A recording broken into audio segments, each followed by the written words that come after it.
What's going on, world? It's your boy at Big Game James _36, and this is Big Games B.S, part of the Media Group, presented by the world's greatest tailgate of all time. Like, if you don't know what goes down, I throw a splendiferous tailgate. Make sure we're sharing this. The legends will be out. The legends, not me. I know how everybody feels about me. I'm just a loudmouth fullback. But for whatever reason, the legends talk to me. And the legends, it's really one. It's James Coleman and a legend bringing the other legends in. And the legend is Peter Ward. It is the Dope Boys reunion, Alabama versus Florida State edition. Regardless of how you feel the season is going to go, right now everybody's undefeated. And we all have national championship aspirations. There is not another tailgate where you can pay $65 and get all you can eat, all you can drink, cigars, women, gentlemen, beautiful people. You can find the love of your life. Right. You can lose the love of your life. Also true. Or you can figure out that you really do have the love of your life at my tailgate. Because shots will be taken and shots will be shot. And hopefully nobody will get shot. And that's the case. I'm learning that it happens at my book bag drives too. We're going to be posting all of the stuff from the book bag drives and the football camps here shortly. Hopefully Jaden will have some of those reels and stuff done for those. Man, we had my guy Angelo came through with his son to the book bag drive. And Angelo's sister was at the book bag drive, and I did not realize that. But man, she had on the she was out that thing wearing all garnet and the bodysuit, showing Seminole pride and hide. Like, so it's gonna be people like, I don't know if she's coming or not, but I know other people are coming, and it's gonna be ass. It's gonna be young. It's gonna be old. It's gonna be, as me and my boy Juice call it. Because one of the most popular cars during our time was Acura Legends. Yeah. There's going to be a lot of Acura Legends out there. There's going to be gently used Rolls Royces. Not high mileage, but it's old. It's a 75, but it's still a goddamn Rolls Royce. Might have a dent in it, but it's still a Rolls Royce. You're going to see barbecue from Peachy Bros. You're going to see seafood and barbecue from my boy Cheese whenever he shows up. And we're going to have all kinds of other different things and experiences. We're trying to negotiate with the vodka company, with a cognac company, with tequila. And I don't know yet. I haven't given up on the whites. Even though the whites have given up on me. We are going to try to we'll have water and beer for the whites.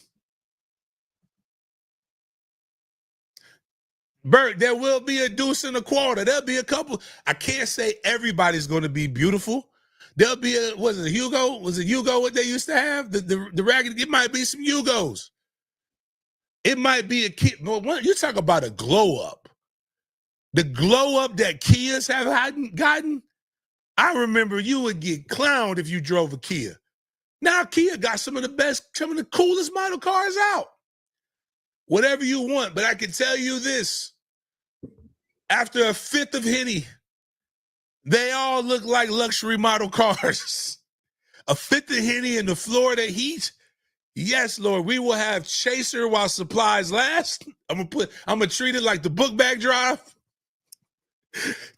You're an adult. Drink like an adult. We drink. I don't chase shit. My grandmother taught me that. Well, matter of fact, when I saw my grandmama yesterday, and she was giving them book bags out to the CNAs, and they thought it was Christmas. My grandmother said, just remember, you're a Watkins. And Watkins don't chase shit.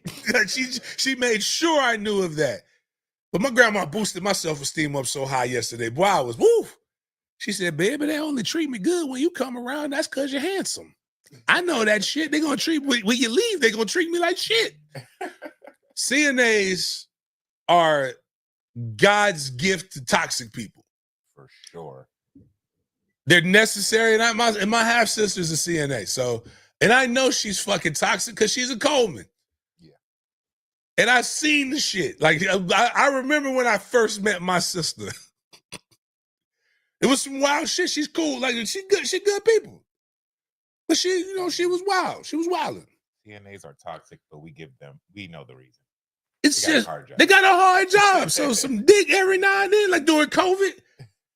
Sneak dicking in COVID, you're seeing people die. You literally on the front lines. Right. Like you just saw a motherfucker die, and then there's a dude here, and you're like, hey man. But the way that God constructed the scrubs makes even women with no ass look like they got it. You wanna hear the N-word? Be a CNA. Oh yeah. Oh, you ever notice that that old white people with dementia never forget to be racist? Like they it's not all of them. I'm just saying, I've heard the story, I've seen it. They forget their children, but they don't forget that they didn't like black people. Like they might like you now. No, my bad. I apologize. They forgot they liked black people now. They just reverted back to factory settings of whatever generation they were born in. But we're gonna have, I don't know if we'll have CNAs at the tailgate, but we'll have some, but there will be whatever you like will be at the tailgate. Whatever your flavor is, if you're a lady, if you like them ugly, so that you can manipulate them and they can simp on you, it's gonna be some ugly ass simps with money. It's going to be medium handsome dudes like me out there. There's going to be probably handsomer dudes out there. It's going to be ball players. I'm telling you, as a guy who loves my female listeners, a lot of y'all don't want ball players. You know why? Ball players entertainers are the bad bitches of the male species. Right. You got to, everything that you think a man's supposed to do for you, you got to Uno reverse that shit. You might not have to pay, but you're going to have to put out and you're going to have to put up. Put out and put up. What you mean by put up? You're going to have to put up with a lot of shit. Because you talk about the top percentage and the hoes is going to be out. The hoes will be out in full force. You better have a band. You're going to go. Apparently, Adrian's got fucking banners and shit and signs pointed. This thing needs to grow. We needed to be 1,000 people. I needed to be so much so that Mike Alford calls me and says, James, you got to calm the fuck down. You can't be doing that shit. If you remember the Orlando tailgate, I knew it was going to be an epic tailgate when the city of Orlando started sending me emails. It was crazy because they didn't send me shit for the bowl game. But they sent them damn emails like, do you have a permit? Do you have this? We haven't noticed this. You didn't pay your taxes. They was like, you got to grease palms around here, baby. And I said, man, fuck that shit, man. We coming from out of the, man, nah, dog. And we, but we made it work, man. But the cool thing is, whether it's 10 or 10,000 people that show up to the tailgate, it's going to be a great experience. It's going to be the catalyst of, I think next year I'm doing big game day in Tallahassee. Yeah, I'm biting off of Duval. I want to have a big game day. I want to have, for my birthday, I want it to be big as fuck somewhere, somehow, and going crazy. Yeah. But that's it. We're going to talk more about that. But that's what this show is brought to you by for the next 20-something days until we meet. Remember, the Wednesday before the game, we are giving away a pair of tickets to the Alabama-Florida State game. Not tailgate tickets, but the game tickets. You got to make sure you're present through the entire fucking show. And we taking names. We'll also be dropping a lot of the other different things for those who are my coloreds. We'll be having, remember, we have the Pigskin Pick'em where you can win $50 every week. We have the college football Pick'em where you can win $50 every week. We'll have a college fantasy football, and we will have regular fantasy football, where I believe I'm going to just go ahead and say the prize pool will be $150. And those are just some of the different things that we will have.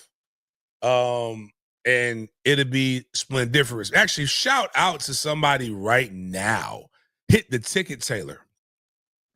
Who is this? Oh, Londa B. Okay, I ain't know. Okay, Londa's so solid. Londa bought 2 tickets. That means she's bringing hers. Thought Londa was coming out there to get shows.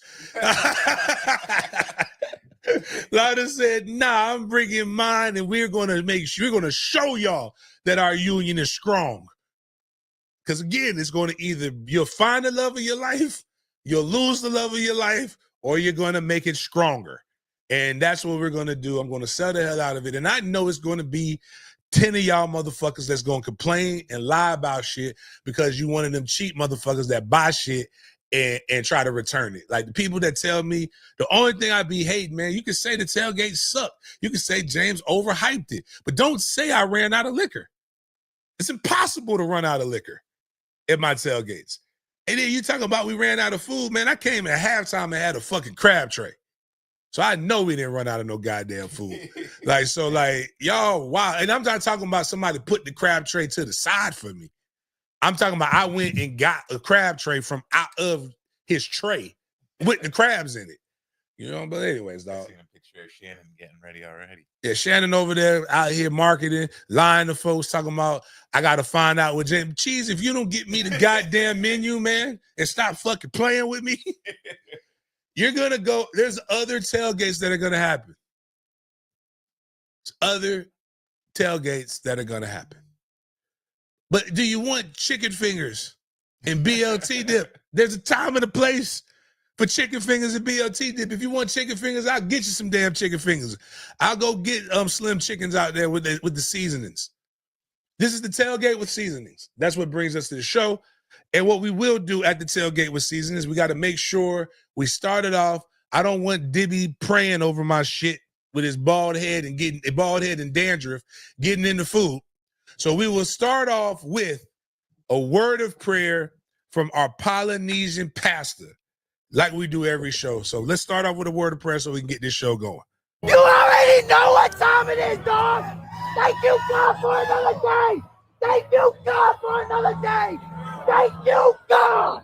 God is great. All the time. All the time.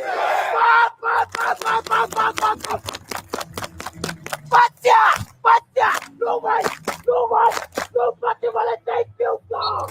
Thank you, God.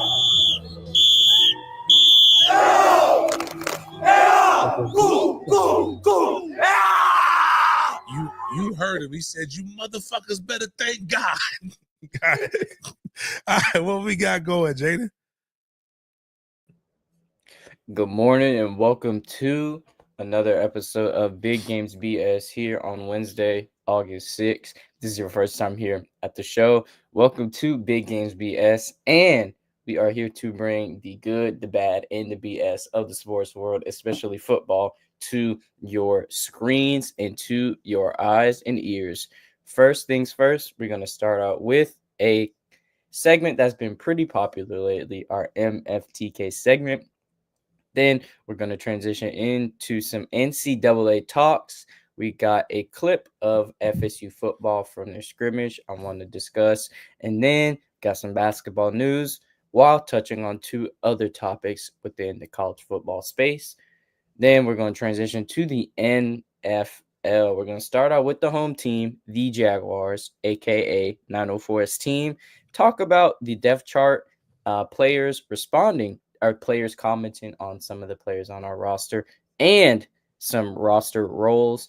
We're going to talk about some more NFL sports news that has been going crazy on the social media. Then we're going to get into some players as well. We got everyone from quarterbacks to running backs to wide receivers. Then we're going to finish our show with our Big Games BS section, where we bring the scope of the conversation outside of the typical football and sports world, but we are still subject to popular culture topics. So we got a variety of topics to talk about, from actors to music to food. So let's start off our show with our MFTK segment. And we're actually going to start off with a topic that is close to home if you are living in the 850, and that is Tallahassee, Florida. We have some news coming from Gadsden County, and it regards Gadsden football players. So we have this video clip from Allison Posey, who is a sports reporter, and she explained, and she's going to explain the situation in Gadsden County if you guys are not familiar with it. But this video does a great job of explaining the totality of the situation when it comes to this football dilemma. Continuing coverage now, a ruling today on whether 8 Gadsden County high school football players will remain ineligible this year. We reported last week the players in the football program were sanctioned for falsifying documents. Our Allison Posey's been on this story from the start. She was there today as the student athletes made their case. Allison? Yeah, Jacob, it was an emotional hearing today in Tallahassee. And while all 8 players did get their eligibility back for this upcoming season, they will not be able to compete at Gadsden County High School. All those in favor signify by saying aye. Raising your right hand. Aye. All those opposed. Talking about a jury of your peers. That ruling by the Florida High School Athletic Association's Sectional Appeals Committee didn't shock Gadsden County head football coach Russell Ellington. It's kind of been thoughts that I've been hearing before. At the end of the day, all of this is to hurt Gadsden County. All 8 student athletes that were previously deemed ineligible can compete this football season, just not at Gadsden County High School. We are grateful that they will be able to play this season. But the hope was that they'd be able to continue their careers as Jaguars, all 8 accused of falsifying documents. Their appeal wasn't enough to get the exact results they wanted. Even though they're saying that we signed off by submitting the forms, the issue still is at hand for us is that there's nobody a part of our staff nor anybody that's hired by the Gadsden County School District that signed those forms. A lot of these kids come here. We signed 19 kids last year. We're doing things that a lot of schools in the area aren't doing. Yes, we have a lot of grown men running around Tallahassee beating their chests, happy that this happened at Gadsden County High School. But we have a lot of young men who are dependent on this who are crushed at the moment. And while the program does plan to appeal the ruling, it doesn't change the emotions when the vote came down. It was tough just seeing those young men break down the way they did. Now, their next appeal will be to Craig Damon, the executive director of the FHSAA. Head coach Russell Ellington is still suspended for 1 year, and the school is facing more than $21,000 in fines. Their appeal is set for August the 21st in Gainesville. Still less money than Denny had to pay. I remember I forgot about that. Denny got fined the most money in high school football history for recruiting. But Denny's was blatant. Denny went to a Christ Church Academy now. And Denny there was no black people at the school. Then he came in that bitch with 10 motherfuckers with grills and dreads, and they started whooping ass. So they just, good God. That's a crime I'm really not concerned Here's the thing. To sing it in Keith Sweat's voice, and people didn't know what I was talking about. They thought I was being a lover boy in my comments. I said, there's a right way to do the wrong thing. And I don't think it's wrong. School choice is available. Do whatever you want to do what's in the best interest of your children. The coach said something that was really interesting, and I didn't realize that. They signed 16 kids to scholarships, whether Deep Power 5, G5, FCS, D2. They're putting kids in school. The whole purpose of playing football is to go to a school. And I don't think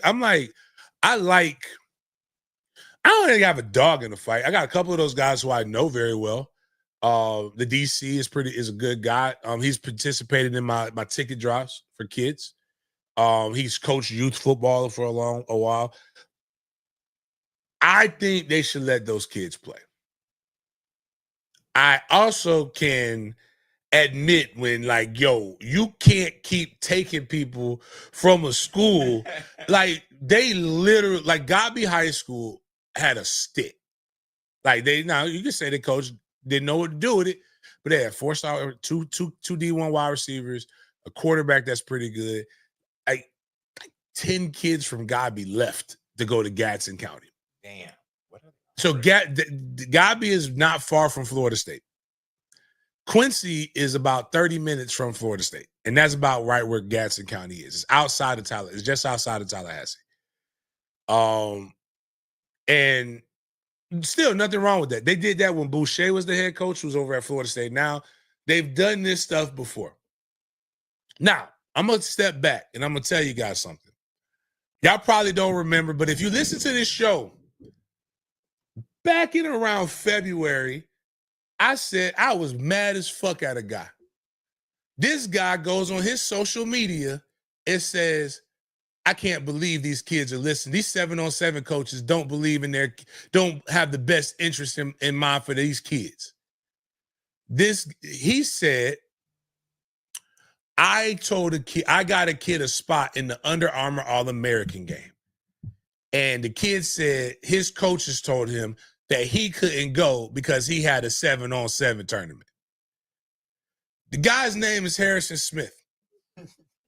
I'm going to put it all the way out there because, again, at this point in my life right now, I'm learning that people don't give a fuck about I think God's putting this spirit on my heart to start telling people what the fuck is going on and saying, fuck you. I'm telling you right now, if you see a guy named Harrison Smith, turn the other way. Don't let your kid, I mean, listen, that's just my opinion and what I've seen. But again, if it looked like a dog, quack like a dog, and all that other shit, dog, like the shit shouldn't happen to the kids. But like if everywhere you go, you basically a pedophile. Because everywhere you go, kids getting fucked. If everywhere you know what never happened to James Coleman? There has never been a situation when you're around James Coleman and the kid got fucked. That just doesn't go with me. I'm just saying. I'm not saying he doesn't have connections.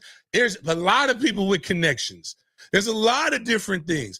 But the thing is, he created a school. The shit happened down in Miami with the Champagne, I forgot the name. They had to close the fucking school down.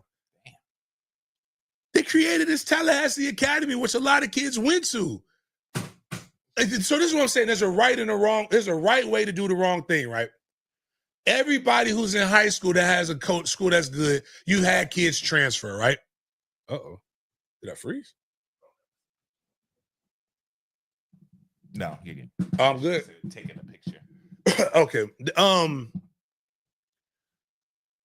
So you go, like you move into Tallahassee, get a house in Gadsden County. Quincy everywhere in America got apartments, right? Go get an apartment in Quincy. But they went to a school, and I think they did the right thing, but the paperwork was filed wrong at the Tallahassee Academy, which is why the Gadsden County administrator said this wasn't our fault. Now, what I do believe should have happened, here's what I believe should have happened. It should have been flagged, and they should have had an opportunity to get the paperwork done properly. Those kids did not, especially if you find these kids eligible. When you say these kids are eligible to play anywhere except Gadsden County, that's a wild statement. Like that is literally basically you're just saying, nah, fuck them. Like, nah, you cool, fuck you, you're cool. How do they entice the kids to switch schools? Man, they got good people over there. Connections. They got good coaches with good connections, and the whole purpose of playing football is to get your kid in college if you can. And I don't think they necessarily did it wrong, all the way wrong. I don't think they did it with the wrong intentions. But what I will say is, man, you gotta all right, real talk. Like, if you know somebody gets in trouble all the time, right? You going to hang out with them? Like, with your kids right now. We all have that. I had the friend that got in all kinds. That's my man's. I don't want you hanging out with him because, you know, you're birds of a feather. If you're married or if you're dating, everybody got the hoe friend. You don't necessarily want your old lady hanging out with the hoe friend every night. It's not that the hoe friend's not a good person. It's just she's a hoe. And hoes do hoe things. And yes, they are hating on Gadsden. That boys put the national schedule. They were doing something. They was whipping ass. They was about to whip ass. They were going to do some great things. And some lives were going to be changed. But we always tell our kids you got to be accountable for the company you keep. And that's the hard part, is that people warn them. And some of the coaches kind of already knew. I'm okay. I know the way he moved a little different. I used to tell my friends when I was growing up in Tallahassee, especially when I became, a guy. I know what y'all do, man. We can hang out. I told them we would be in Baja and VIP. We would be in the moon. We'd be living our best lives. But you can't bring that shit around me, dog.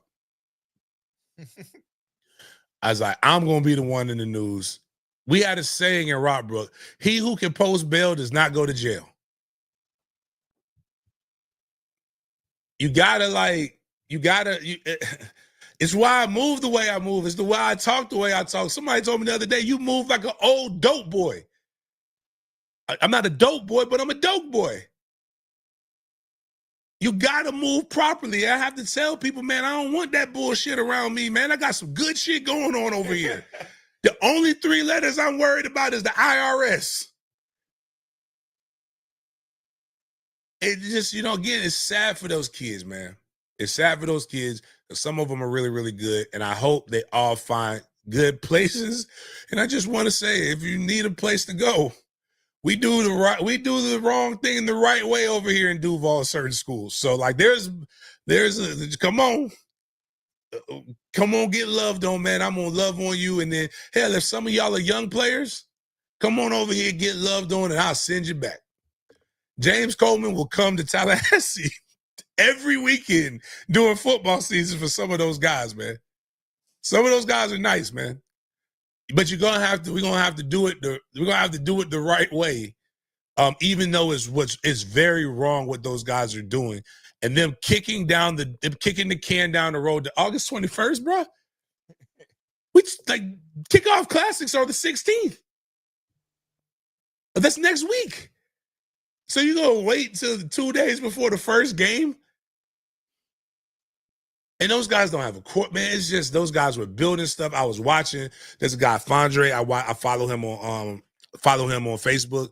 His son, Kyrie, left Jacksonville to go over there. Really good running back. I really believe Fondre is supposed to be doing some stuff with our 707.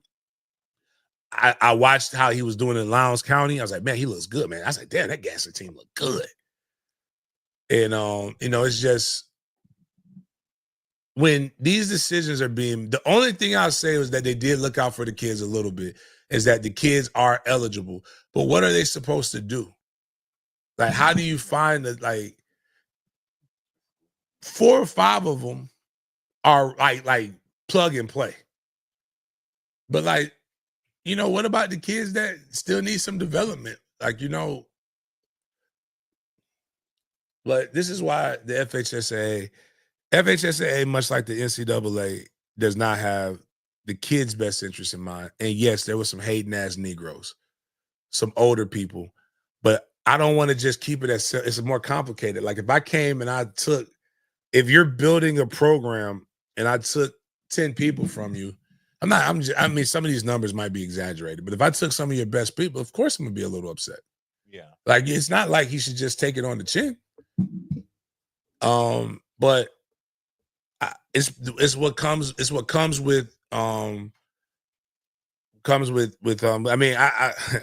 the Christians will say there's a lesson and all that. I don't know what the lesson God's trying to give the kid. Like this is some biblical level shit. One person it's some Old Testament level shit. One person fucks up and then everybody dies. Like for that person, we kill all the women and children. Like shit, school starts on Monday. Yeah. Like it's that already? Yeah. Actually, school starts for some people this week. Oh, that sucks. Atlanta, Georgia started last week. Yeah, get them off the road. But Like, one of them boys, though, hey, I don't even know where he from. I know he from either South Georgia or Quincy, because he an old dark-skinned, ugly motherfucker. Like, I don't know what he play, but I come to the Mandarin U, because there's a place for that kind of stuff. Because I don't want no I don't want handsome linemen. I want an old ugly lineman, because ugly linemen have to play harder to get. It's pussy and money are motivators. So ain't nobody, you gonna get both of them. So like, just, come on over, man. Bring that ugly out, man. I got some, man. We gonna, like, remember the Boondocks episode, when the prison episode, when they were talking about what their demands were, and they were like, white women. We want white bitches. Yeah. Man, we got money and white bitches over here, dog. Come on, come on, somebody. Hey, man, we try to win state. Somebody got to sacrifice their daughter. Somebody's daughter got to be sacrificed. I'm sorry. If this kind of candor offends you, just don't be around me. But I will say this: the kids should not be fucked on this. What they should be fucking is the real culprit behind all of this shit. And I already said the name. I'm not going to rehash it, but like, if there is a common denominator with schools getting slapped with penalties with the FHSAA, there is one fucking name. Like, again, how many times do you have to get hit just to realize that, you know what, maybe I shouldn't be around here? All right, man. But just, are there more? There just can't be more people like this. The world has to be, there can't be just guys out here. Again, line them up, prosecute them for the same crimes as chomos, because kids is getting fucked. Speaking of kids getting the short end of the stick, James, let's talk about Atlanta, home of trap music, but they also home to the scammers. So an Atlanta man poses as high school football recruiter, and he swindles victim out of $20,000, deputy says. So I'm going to read the article from WSB TV Atlanta about this man. So a 40-year-old man was arrested for allegedly scamming a victim out of thousands of dollars by posing as a recruiter.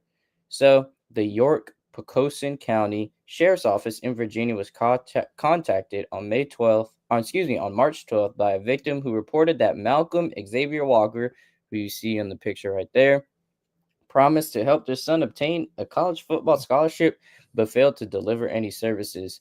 The victim said they had been swindled out of more than $20,000. The Atlanta man is now charged with felony larceny by false pretense and is currently behind bars at the Virginia Peninsula Regional Jail. The sheriff's office said Walker promised to set up recruiting visits to colleges, create recruiting videos, and arrange travel to college football seminars for the victim's son. Walker eventually stopped communicating with the victim, according to officials. Investigators later discovered that Walker had committed similar schemes in several states along the East Coast. A felony warrant was obtained for Walker, and he was arrested in Georgia before being returned to York County last Thursday. I know this is an MFTK segment, but this is Free Game by Big Game. I'm just gonna help all the parents out. Like, y'all can take this, you can snippet this, and you can send it to a family with a recruit, right? There's a couple things that colleges look for as measurables, right? If your child is 6 foot 200 pounds, they can damn near play any position on the football field. And if you got $20,000, right, you could take 10,000 of that to put into a training program and nutrition program to make your child better. Right. And you have 10,000 to hold on to go do some other shit. Not a lot of kids got $20,000 or $10,000 worth of training. I personally feel If you're looking for sympathy from James Coleman for this, it's in the dictionary between shit and syphilis. Like, scammers, there are people who get truly scammed.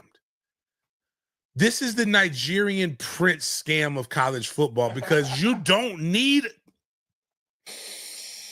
This is why kids go to Gadsden County, right? You can go to a school that's a powerhouse, one, because if your kid is good enough, they're going to shine there and get a scholarship. That's one. Two, there is no fucking college football recruiting seminar. I've never heard of that shit. You can go to camps, but again, your kid is still going to have to perform at the camp. You can go to 7-on-7s. That like Cam Newton, if you're up in the Atlanta area, Honcho Elite, you got all kinds of motherfuckers up there that's doing shit that you're not paying $20,000 for.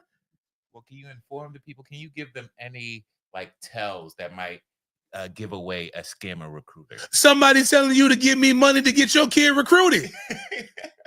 It doesn't work. Like, in fact, if your kid is good enough, somebody will pay you. It works the other way around. Look at the resume. What about them screams that I'm going to get your kid? Did he go to college? Did he play pro ball? Does he have connections? Does he do this? Like, read into it. Make him pick up the fucking phone. Like, don't just let him say, like, oh, I trained Derrick Henry. A bitch, ask Derrick Henry. Or ask somebody around him that knows him. Like, you know, my kid will go to it. Like, I think right now you have to look at your kid and you have to do the research. A kid could go anywhere, right, and be recruited if they have measurables and if they're good. But $20,000, move into a school district. That's a down payment on a fucking house. There's scams. Like, I got scammed into like a trucking thing one time, and I got, you know. But it was a legit trucking company. But, like, this is not, there's no, like, I didn't pay shit. I just went to, my mom paid $500 to send me to the Bobby Bowden football camp. Now, that was 20 plus years ago. The game has changed a little bit more than that. But it ain't changed that much more. It is about relationships. But, man, like, shit, $20K? And it wasn't no business. It was probably $20K under the table. Man, shit. Paid $70,000 to take a bunch of kids around. Like, I paid that. Well, technically, y'all paid that through greenies and watching the show and advertisement and other stuff like that. Because if people don't know, the proceeds that come from this channel go toward the MFTK Foundation and the tailgates. But, like, I want to empathize because I know the parents were doing it for the right reasons, but it's like, it's still dumb. Right. A little research might have gave away a red flag. Yeah, like, this doesn't smell right. Like, there's, like, because again, if your son is like that, they're going to come after your son. But a lot of times with the real hurt, and I'm going to try to get better. I think I'm better with my baby boy than I am with my eldest. I might be too hard on Trey, like when it comes to the football stuff. But it's also because Trey talk cash money shit, and I don't know if I'm just like mad at him, like low key, like fuck you sometimes. It's a new wave. But, like, I'm always analyzing, are they like that? And somebody actually, I'm real talk. Hold on, let me see. I wonder, do you think Al answered the phone? Let me see what I told Al. I want y'all, because I don't want y'all thinking that this is, a lot of people be hearing this shit, and I know this is in some of the Facebook groups that y'all be thinking y'all kid B5. I don't think my kid B5. I know my kid's not B5. But, like, I want y'all to hear from somebody, like, how I talk about my sons. And I love my sons. But my sons got to prove it to me. See if he. Oh damn, niggas got. I mean, people got real jobs and shit. I told them to. So for Kai, I want Kai to get a chance to play a skill position this year. I understand why he didn't play one last year. I said, hey, I need one of y'all to go to the 6U practice. Tell me if my son sucks or is soft or is chasing fucking butterflies. I'm okay with that. I'm okay with you telling me if my child is ugly. You know what? The problem is some of y'all don't want to believe that your children are ugly. And you go spend $20,000 when you could have just asked Coach Coleman. And I'd have told you your son ugly. I would have told you your son not like that. But when somebody tells you that, and we can try to train some stuff up, but man, it's only so many ways you can doctor up ramen. It ain't filet mignon. Chicken eggs ain't fish eggs. It ain't caviar. It doesn't mean your son can't be a dynamic individual. It doesn't mean it can't be a good person. Sometimes your son's ceiling is being a really good high school teammate, not a player, a high school teammate. And I know it's hard to accept, but y'all got to stop letting these motherfuckers lie to y'all. That's how you get scammed out of $20,000. They must got it like that. Hey, God bless. He got blessed. Y'all got robbed. No, he got to go. Continues. Yeah, it's capitalism. It's American ingenuity. It's American exceptionalism. Somebody got to get scammed. Like, does it really cost $6.18 for this shit? I don't know. I'm going to buy it. I'm going to take that scam every day. The bean was 5 cents. the water's already paid for. But to make you feel comfortable, it's not just black people. White people. Remember a couple years ago, them white actresses was paying the dude $100,000 to get their kid, like the obscure scholarships, like rowing and shit, so they can get into college. I'm shocked that this even got to that point because they went criminal. That's why. Because you can't even get a civil trial on the books for like to get quick for less than that. This is the shit you go to them fake court shows. You go to the people's court for this. This would have been, you know what, y'all, you think it's short? Think it's short-sighted. You could have got your money and some popularity on TV if you would have just took this to Judge Joe Brown, or what's the old white bitch that's kind of fine in her own way, and I think she like black men. Judge Judy. You could have took this to Judge Judy, and this could have been all resolved, man. But like, was Judge Joe Brown the one that called them crackheads? That's Mathis. That's Judge Mathis. You should have took this to Judge Mathis, and he would have been like, $20,000 for recruiting? You're a crackhead. I'm sorry, man. It's harsh, but it's from a place of love because I love the kids and I want you to have what you want. But you guys got to find somebody that's real to you that will tell you your kid ain't shit on the field. And that's okay.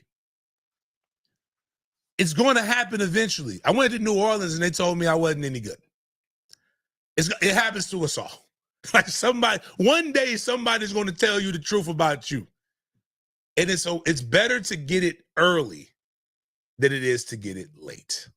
And I don't, again, man, I just, luckily my kids aren't soft and aren't sorry right now.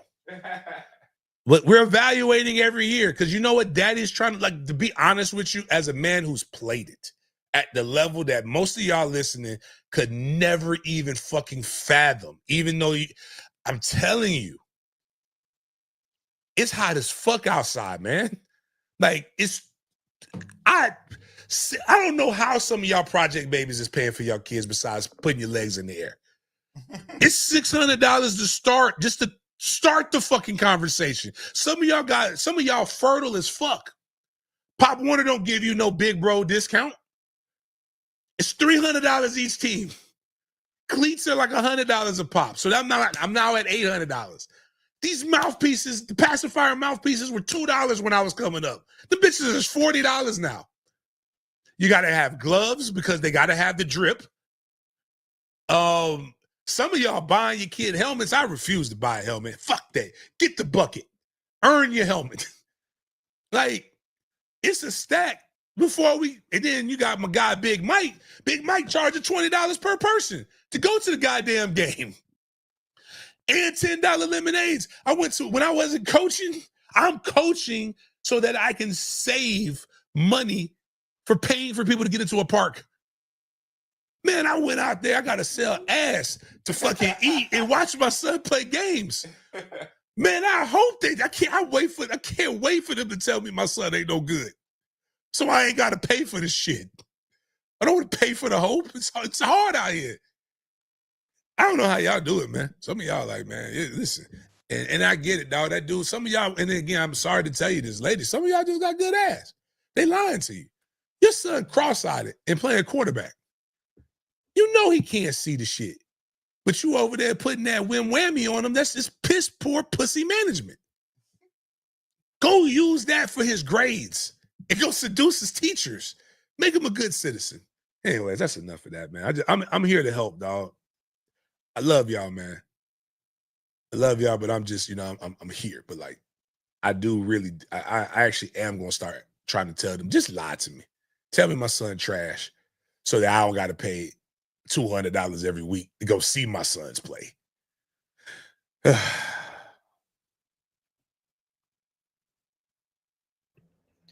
We are going to discuss some FSU content for a quick second. We actually have this 20-second clip posted by FSU football of a catch made by Deuce Robinson in a scrimmage. So, James, I'm going to play this clip right here, and let's see the snag that Deuce had made.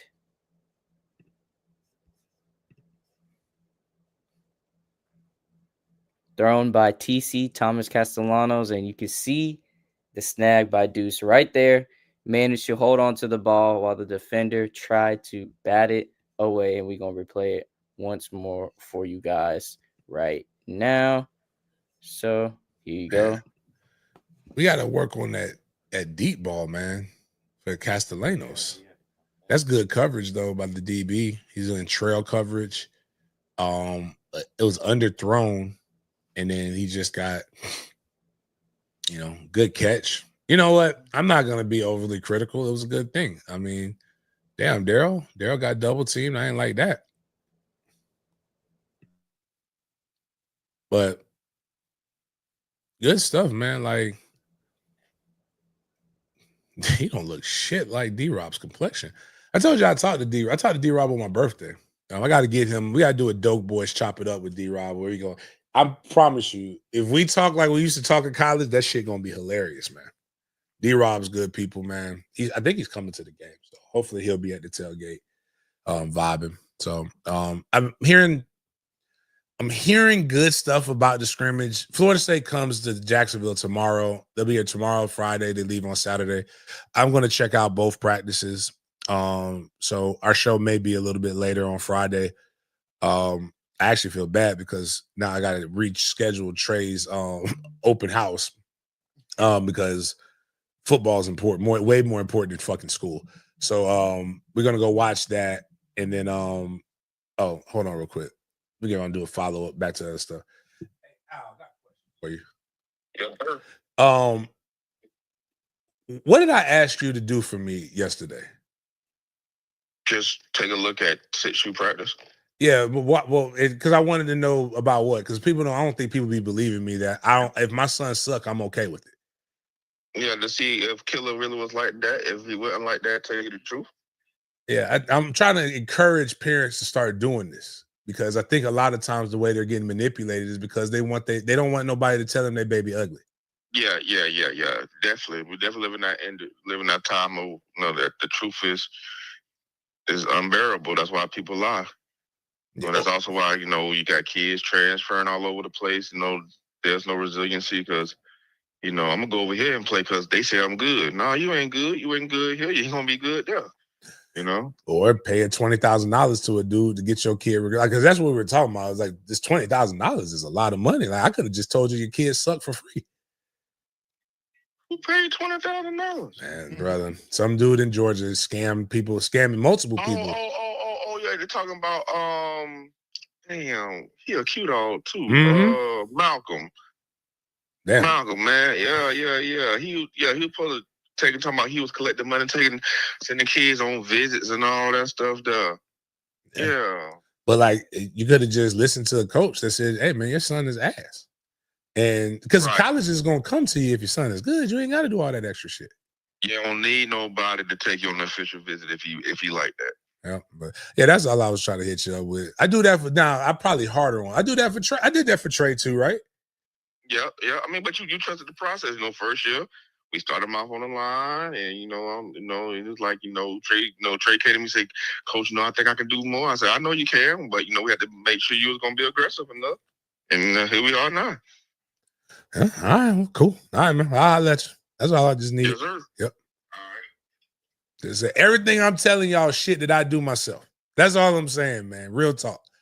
But Florida State football, we'll get more updates here coming up, and we'll start doing more Jag stuff, man. Actually, you know what, man? I gotta go, right? I gotta go to FSU practice, right? If they're in town. But it's hot as fuck outside, man. I really don't want to go to this practice because, like, just sitting at practice, they do got good snacks, though. I will go over there. I'm going to eat the grapes and the watermelon and the applesauce. They do be having that shit live for them at practice. They ain't had that shit back in my day. The most exciting thing about practice was us getting a green Powerade. That was the most exciting. And they didn't even have a green Powerade. That's just them mixing blue and yellow. They mixed blue and yellow and got fancy. Like shit, it's hot as fuck out there, though. All right, well, man, what else? What other FSU news we got?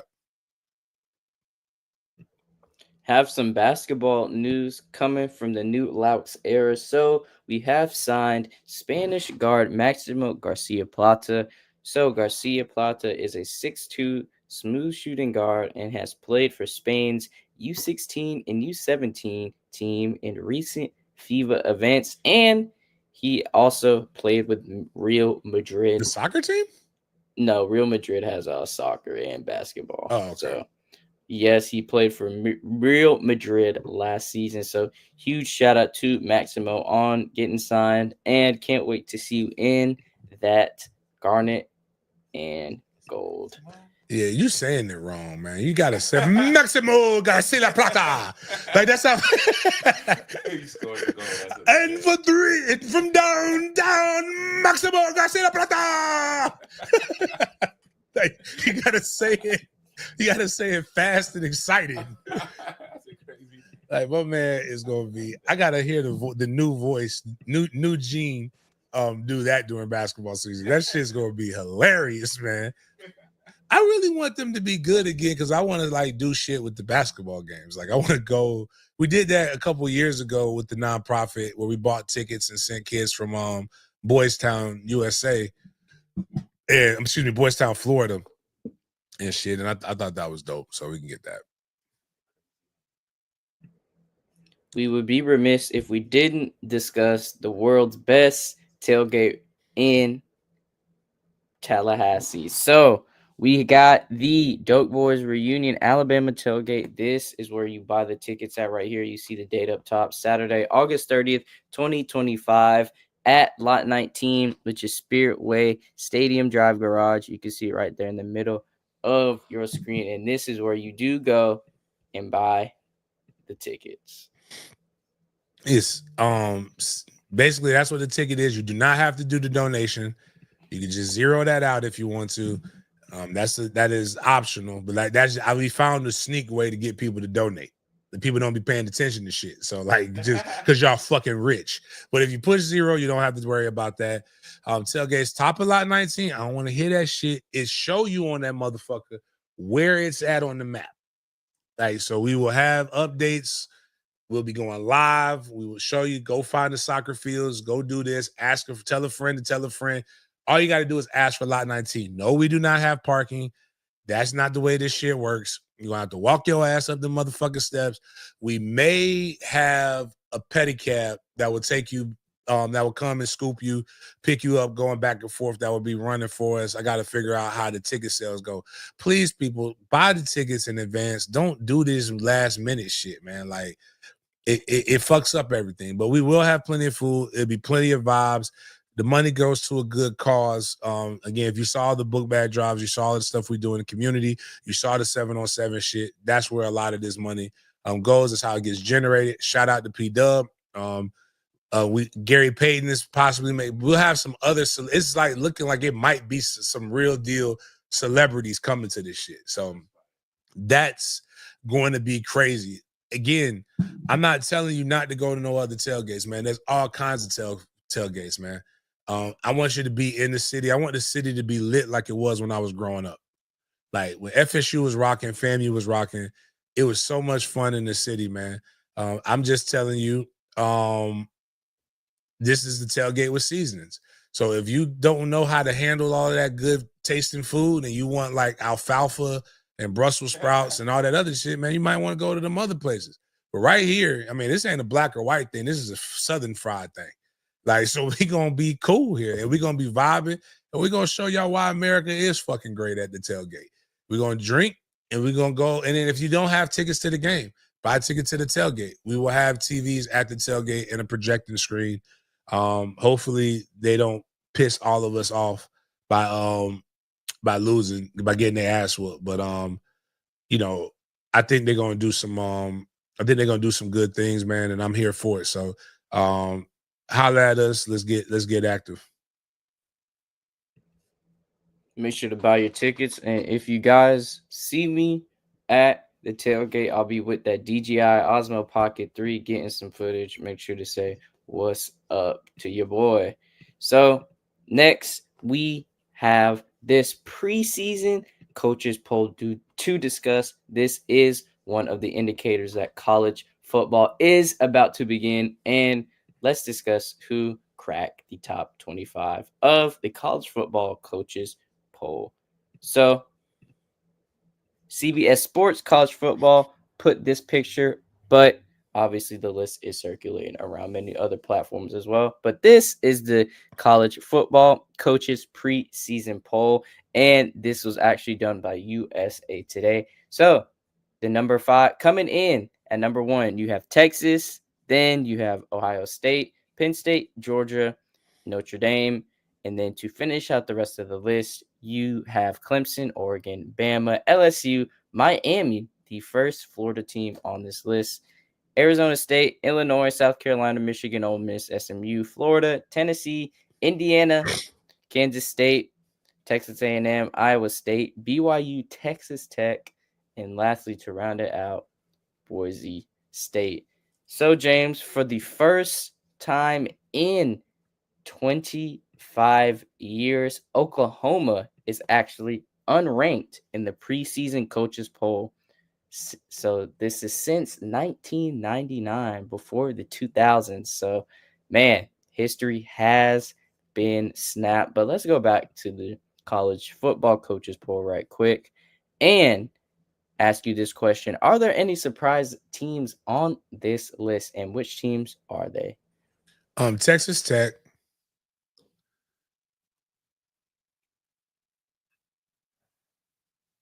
Illinois, and Boise State. Those teams being ranked so high throw me off because Boise State was literally Ashton Jeanty right, Ashton Jeanty left. Throw a dink pass and then go Ashton Jeanty right, Ashton Jeanty left again. So like I have absolutely no idea what they have. Texas Tech, I don't know. I think Texas Tech is only popular because they have a notable booster that's ready to spend a bunch of money. And Illinois, I love their coach. Has some of the flyest Air Force Ones I've ever seen. Nothing screams top 15 though. Everybody else, I mean, those guys have been. SMU returns a good amount. Everyone outside of that, every one of those teams like have been consistently doing their thug dizzle. So, I'm not mad at that. I treat rankings like everything else. Like I'm glad we're not ranked. Like make them mad. make them earn it, and climb. Like somebody was telling me Mandarin's ranked like the 11th best team in the area. I said, we're ranked too high. Like we should be rank us 25. Like, who gives a shit about fucking rankings until you play games? So that would be my thing. Speaking of rankings, you took some time to go on X to relay your dissatisfaction with Ernie Sims' ranking on the Rivals all-time 5 stars list. If you guys are not aware, Rivals compiled a list of their all-time 5 stars and ranked those 5 stars between each other. So Florida State linebacker Ernie Sims came in at that number 26 spot, but who took the top of the top? You have Reggie Bush, Vince Young, Adrian Peterson, Tim Tebow, Cam Newton, Jadonovan Clowney, Matt Stafford, Julio Jones, Myles Garrett, and Bryce Young rounding out that top 10. You got Travis Hunter, Tommy Harris, Haloti Nagata, DJ Williams, Eric Berry, Patrick Peterson, Trevor Lawrence, J-Mo, Gerald McCoy, Caleb Williams, Derek Stingley, AJ Green, Jeremiah Smith, Laramie Tunsil, Leonard Fournette, Ernie Sims, Percy Harvin, Rashawn Gray, Sammy Watkins, Najee Harris, CJ Spiller, and Mr. Robert. I'm going to try and pronounce this. Kimdichie. The N is silent. Oh, Kimdichie. Thank you, Robert Kimdichie, for Ole Miss, rounding out that 32 spot. James, you just want to jump right into that number 26 spot and then work our way from there? Yeah, I don't understand what it is. Like, one, Ernie was a perfect prospect. He's one of the few perfect prospects to come out of high school. He was literally a 1. 2, I was cool with the beginning of the list because if you're looking at what they did in college, like comparison, all right, if you win a natty, cool. Drafted high, cool. But it can't be that because Jameis Winston is ranked too low. Jameis Winston won a natty, a Heisman, and was the number 1 overall pick. There's no way he shouldn't be ranked higher than where he's at outside of just pure deal hatred. That being said, most of the guys that were on that list are some really, really good ball players. DJ Williams being one, Patrick Peterson. I think Patrick Peterson should be down a little bit lower. Tim Tebow, you can't say Jameis Winston did what he did because he had a good team and not account for the fact that was Percy Harvin's on this list too, right? Yeah. You can't. Yes. Tim Tebow literally has a teammate on his list of the top guys. If Percy Harvin isn't on that list, then this is a bull. Yeah, okay, so you can't say that. Jameis doesn't have another teammate on this fucking list. Jameis lost 1 fucking game in college. 1. Tim Tebow lost. They lost 4 games, like in 1 year. He lost 4 times that many. Not too early for Jeremiah? No, maybe too low for Jeremiah. Like, again, we're talking about even with Percy Harvin. Percy Harvin and Peter Ward are 2 guys that are considered to be some of the best wide receivers to ever play. I'll say this: Percy Harvin is one of the best. Like, Percy Harvin was so good, we wouldn't know who Tim Tebow was without Percy Harvin. And I'll tell you why. Percy Harvin was hurt his sophomore year. Tim Tebow lost 4 or 5 games that year he lost? Forgot. Percy Harvin was healthy that next year. They won another national championship. Percy is I joke with people when they say Kobe is the GOAT, right? Like, Michael Jordan never won for those who don't, Michael Jordan never won an NBA championship without Scottie Pippen. Did y'all know that Kobe Bryant never won an NBA championship without Derek Fisher? Like, Derek Fisher has to be up there in the conversation because you needed somebody to distribute those things. Like, Tim Tebow without Percy Harvin is Kobe Bryant without Derek Fisher, like on steroids. And I think, again, this list is bullshit. But at the end of the day, being on this list is an honor because them some names. Like, those are some cats on that list.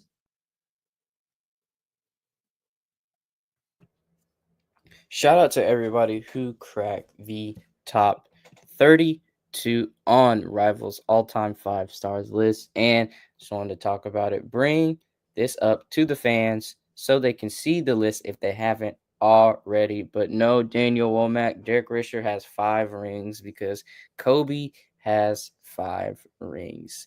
So let's get into the NFL, James. And we're going to start with Duval's team right here. And then we're going to move on throughout the league. First things first, let's take a look at the Jaguars' unofficial depth chart as of August 4th, 2025, to see where Travis Hunter is placed on this depth chart.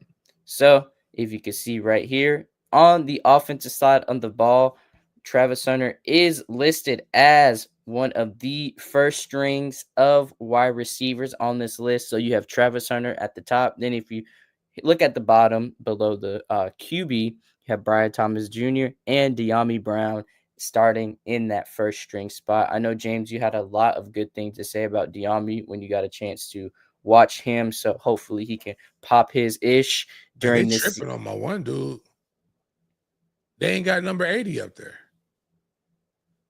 Oh no, my bad. Cephas is number 2. All right, cool. I'm with it. All right. Yes, Joshua Cephas is the second string wide receiver, but Travis Hunter is also listed on the defensive side of the ball as well. So let's scroll down so we can see where he falls there. So if you guys look right here in the cornerback section, Travis Hunter is in that second string spot right under Jarrian Jones. Obviously, they're behind Tyson Campbell, who is that first string cornerback. But James, what are you expecting from Travis Hunter this season with this unofficial depth chart right here? Obviously, he's the first string wide receiver, but he's going to be on that second string for that defensive side of the ball. And which one of the two positions do you think Travis Hunter will take a backseat role, kind of tone it down a little bit if he decides to limit one side of the ball? DB. This is exactly happening exactly how I said it was happening. Travis Hunter will be your slot guy. Your space guy, which we saw in the last scrimmage. And then he will be the guy that you bring in on third and long situations, and he'll be your number 2 DB. He doesn't have the body, the makeup to be a consistent number 1 DB right now. And if you do that, it will be trying to force and prove a point as opposed to letting the dude do what he's great at. Accentuate the positives. That's what you need to do. And and that's what I think. Like third and long, you'll be expecting him to be the guy to get picked on, and you will be expecting him to be able to get the interception. So I really enjoyed it. I like this for him. Give him success, and probably in 20 years, we'll call him the most overrated player of all time because he was never great at one thing. But he wasn't never great at one position, but he was an all-time great. But if you go in there, he has to be your number 1 on both sides. It's going to, if you have to make him the number 1 on one, like wide receivers where he could be a number 1. DB, you got to still defense. You still got to tackle. You still got to go up against guys who are physical, who are big, who like it's, and that's just going to bang on you. And there's nothing wrong with admitting those things. Speaking of admitting those same sentiments you just echoed, James, we have to talk about wide receiver and new LA Rams wide receiver Davante Adams. He guest appeared on the Pivot podcast, and he had this to say about Jacksonville's own. So he said, quote, "I don't think it's possible to do at a high level. That's a lot of mileage. Man, how long is his career going to be if he's playing that many snaps? Doubling your risk for injury, it's 100% injury guarantee. You got to tackle Derrick Henry with that frame." And this is Davante Adams speaking on Travis Hunter playing both sides of the ball as he did in college. So, James, a lot of people are echoing these same sentiments that Adams did say on the Pivot, but many might be too afraid to say it out loud. But I know that's something you also have been aware of as this offseason progresses into the regular season. I mean, that's just critical thinking. Like, there's nothing wrong with that, with his statement. It's not hatering. It's not being a hater. It's just we've never seen it. Like the cool thing about never having, like he gets to prove everybody wrong with that. Like, or it's not that people are waiting for him to fail. It's just difficult, and it's more difficult when you're petite. The game wasn't designed for petite males, but the average NFL career is 2.5 years. If he's able to get 2 contracts out of this, if you're able to make 10 years, like he's beat the odds anyway. And I think again, like he's used to playing over 110 snaps anyway per game. You just put him in situations where you're going to cut it in half. Just play less snaps. I mean, like he's going to play less snaps regardless. I think he just has to. He's got to bulk up, but I think he's got to play the game smart. And it's like, it's not a hate. It's not any of that stuff. It's just stating the obvious. So I ain't mad at Devontae for his. I mean, I have the same thing, but we get a chance to witness. We'll all be able to. One thing we'll all be able to notice is we'll all be able to bear witness to what he's going to be able to do. So let's take a look at the Jaguars running back plans for their 4 running backs that they do plan to keep, courtesy of Sleeper NFL.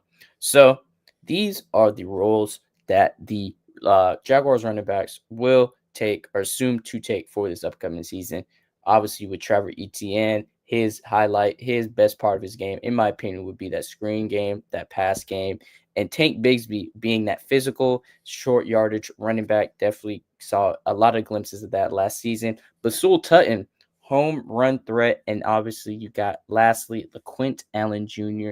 as your third down back, having some great hands and feet as well. So I think this is a good mix of running back, James, because I feel like obviously with ETN, his biggest strength is that slot screen game working for him. But Tank Bigsby proven that he is the best runner of the football, I would say, last year. Are you satisfied with the roles of these running backs this year if this holds up? This is what it's been. It's like, remember we got a video that went viral when I was talking about Travis Etienne, and I described it as a slot back, and everybody's like, that doesn't exist. Bitch, I made the term up. You want Travis Etienne to get the ball in space. Duh. That's what he does. As of right now, he's not a good runner of the football. Tank Bigsby is a better runner of the football. The problem is Tank fumbles the ball, has a fumbling problem. He's got to be able to hold the ball a little bit more. Tutton is explosive, is fast, and he's shown that he can get better and do it on each level. He started out at FCS, HBCU. Then he went over to do it at Virginia Tech. Kudos to him. I think he will be a good spot. And LaQuint is better at pass pro. But I'm gonna be honest with you. We need less pass pro from backs and more. If the bitches are blitzing, dump it off to the fucking back or dump it off to the tight end. Get the ball out of Trevor's hands is what we need to do and make the game simple. Because I know a lot of people don't like motherfucker ball, but that motherfucker don't play motherfucker ball very well, and he throws to the wrong motherfuckers. And we regardless of how I feel about Trevor's performance up to this point, this team only goes as far as Trevor's arm, and it's not going to be based on the legs of the running back because the running backs aren't back. Shout out to another purchase for the Dope Boys Tailgate. My guy Will Die. He's trying to keep his relationship intact. When people buy 2 tickets, I just assume they're bringing their significant other. Shout out to that, man. We're gonna test your metal, William. Oh no. We're gonna test on Jaden too, man. I'm about to send all the Acura legends are gonna try to pick up Jaden. Oh no, you sending me the Cougars? I'm gonna have to hit him with the tranquilizer, man. I'm sending the Cougars after Jaden. I'm gonna tell him, hey man, he's a good son, man. He's taking his mom. He just took his mom to go see Jeezy in concert. They're going, oh, they're gonna love. He listens to Jeezy. They're gonna like, let me come here. Let me braid your hair, little boy. I'm gonna send all the Cougars after him. Oh, that's funny, man. That is funny. Let's take a look at football through the years, James, we talked about how the players have transitioned, and let's get into how specifically the archetypes and the attributes of these players have transitioned as well. My bad. Put the wrong format up there, but let's take a look at a graphic from 2006 depicting the increase in size and speed of defensive tackles over the years. So let's look at 1927. You got Morris Red Bagwell. He played offense and defense for the New York Giants and right field for baseball's St. Louis Browns in the MLB, and he was 6 foot, 190 pounds. Then 40 years later, you have Alan Page of the Vikings, who remains the only defensive tackle to win the NFL Most Valuable Player MVP award, and he stood at 6'4", 245 pounds. Now, going closer to this time period, you have one of the most underrated, underappreciated, but one of the best defensive linemen in Haloti Ngata. He was the starting defensive tackle for the Baltimore Ravens, and man, he stood at 6'4", 335 pounds, and you could not tell he was that big because the way his speed was crazy. But just wanted to give you guys a visual on how football has changed, and man, it's gotten tougher with guys like Haloti Ngata who can run the field with that frame, with that size, speed, and tenacity. But man, blacker. It's definitely gotten blacker. All those years of crossbreeding. That's when people mad. I'm like, I feel bad for you guys being on the downside of the American history, because we were all in the field. We're just on a different field now. It's just you get paid for it. I'm sorry that your grandparents, your great-great-great-great-grandparents decided to breed people like me to make us better at either making more Negroes or picking cotton and carrying shit. There's no more cotton to pick. There's no more shit to do. The only thing we can do is run into other motherfuckers, and they pay well for that. Why you think they call it the Cotton Bowl? Exactly. Damn sure ain't. But this is why I laugh at old dudes. Like, man, these guys are soft. Like, bitch, it wasn't a lot of 6'4", 330-pound motherfuckers running into each other. Like, they're not soft. Yeah, they get injured so easy, bro. It's a lot of earth hitting each other. Oh, that hit wasn't that bad. That was 2'6'4", 275-pound guys running 4'4", running into each other. The shit didn't tickle.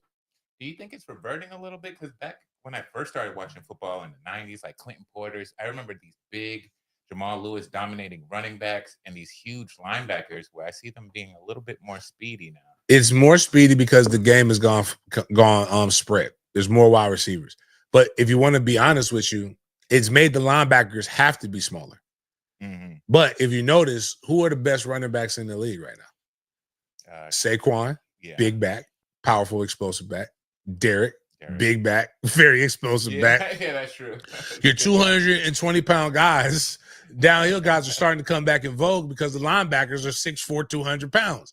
I miss those days. They're long and lanky. They're not 240-pound bruisers. Yeah. Ray Lewis and all of his greatness would get lost in today's game because he would have to cut. There will be times where they get you on the field and you'll have to cover a wide receiver. And the biggest mismatch on the field has always been a linebacker on a running back or a linebacker on a slot back. And that's what you're going to try to continue to expose and exploit. But there are bigger and faster in most areas. The game always, it's still wild when the Wildcat was the innovative offense, when that's really the original offense when football started. So the innovation comes back in 20 years, they're going to be like, there's a new position here. It's called the fullback. And every team is going to, I joke with people, I say, hey, man, why is the fullback position has not disappeared? Only the good teams have them. The bad teams don't have them. But it's the same thing with basketball. LeBron couldn't play in the other eras. Brother, go look at, and this is no knock on MJ because it was new when he did it. MJ was 6'6", 220 plus pounds that could run like the other guys. He was being guarded by motherfuckers who were 6'2". Like that alone was a mismatch. But like now everybody's as big as LeBron. And like, so that it's just the wear and tear on your body when you got large mammals banging into each other. Like, yeah, you're going to be in the infirmary for a little bit. Shout out to my dog, Anthony. I know he's going to be at the tailgate. I got moved to H-back at Louisiana Tech because of the spread. Oh, hey, that's when it was starting to come around. But it's a good shit, man. Like hello and Nagati, man. That guy was amazing. Like that's when I already knew about Polynesians, but like Polynesians need to play everything but quarterback. They're just not. There's only one. There's only one Polynesian quarterback that we can say, and good in the NFL is like a stretch. He had one good year, and he didn't know what he was doing. He didn't even know his name. Oh, wow. And that was Tua. Tua had to get knocked into concussion protocol and lose his mind to play well. And like once he actually got his brain had less swelling, he went right back to the Polynesian sauce pineapple boy that he was. Probably because he's the run of the litter. They send all the small ones. That's it. He was the run. Yeah, that's it, man. They send the defective ones to QB. The kid from Tennessee that's gone to UCLA, we don't know if he's any good. Oh, but what we do know is if I see a Polynesian with long hair, I'm putting him on the fucking line. Right. The way God meant it to be. Yeah. I don't know how they were bred. I don't know what happened with that. Actually, I do know Big Dave said the cheat, like, you guys know what the cheat code is for me. I'm looking for a white woman. One white woman that's big that I can have a kid with. I just want a lineman. Mixed kids create big linemen. But apparently, an African-American and a Polynesian getting together makes magic happen. I'm gonna use Big Dave as an example. Give me that white. Hey, boy, I saw. Did you see me? Yeah, I got caught retweeting that. I ain't gonna lie. That's high quality milk. I don't know who. Oh, that's Sydney Sweeney. I don't know, man. Damn. Hey, man. Y'all know how I feel about. I didn't even know what her name was. Y'all get me Hannah Coleman. Like, I don't even know how you say that. Waddingham. That don't even sound like it. Don't even sound sexy rolling off your tongue, but that's a tall white woman. Like, what's this blazing spaddle? Where the white women at? That's what I want to say with that. But get me her or Nia Jax. Oh, geez. The kid that me or Nia Jax could have would be a 5-star from birth. Like, it shows something with Nia Jax, man. I said, hey, man, that's a lot of women. Or, she tripping, but my work bay in Carolina, like, give me Vashti. But Vashti wanna waste her genes and I don't want to use what God gave her. Nia Jax needs a kid, man. She needs a child in her. Yeah, I think that was the picture that they posted, man. Just look at that stance right there. Like, if we were in another time period, they wouldn't have even given her a choice. Like, more than likely, they would have been like, in that Florida plantation, there's a colored by the name of James. we need to pair him and Nia together so that we can have more workers. But nah, real talk, the NFL needs that.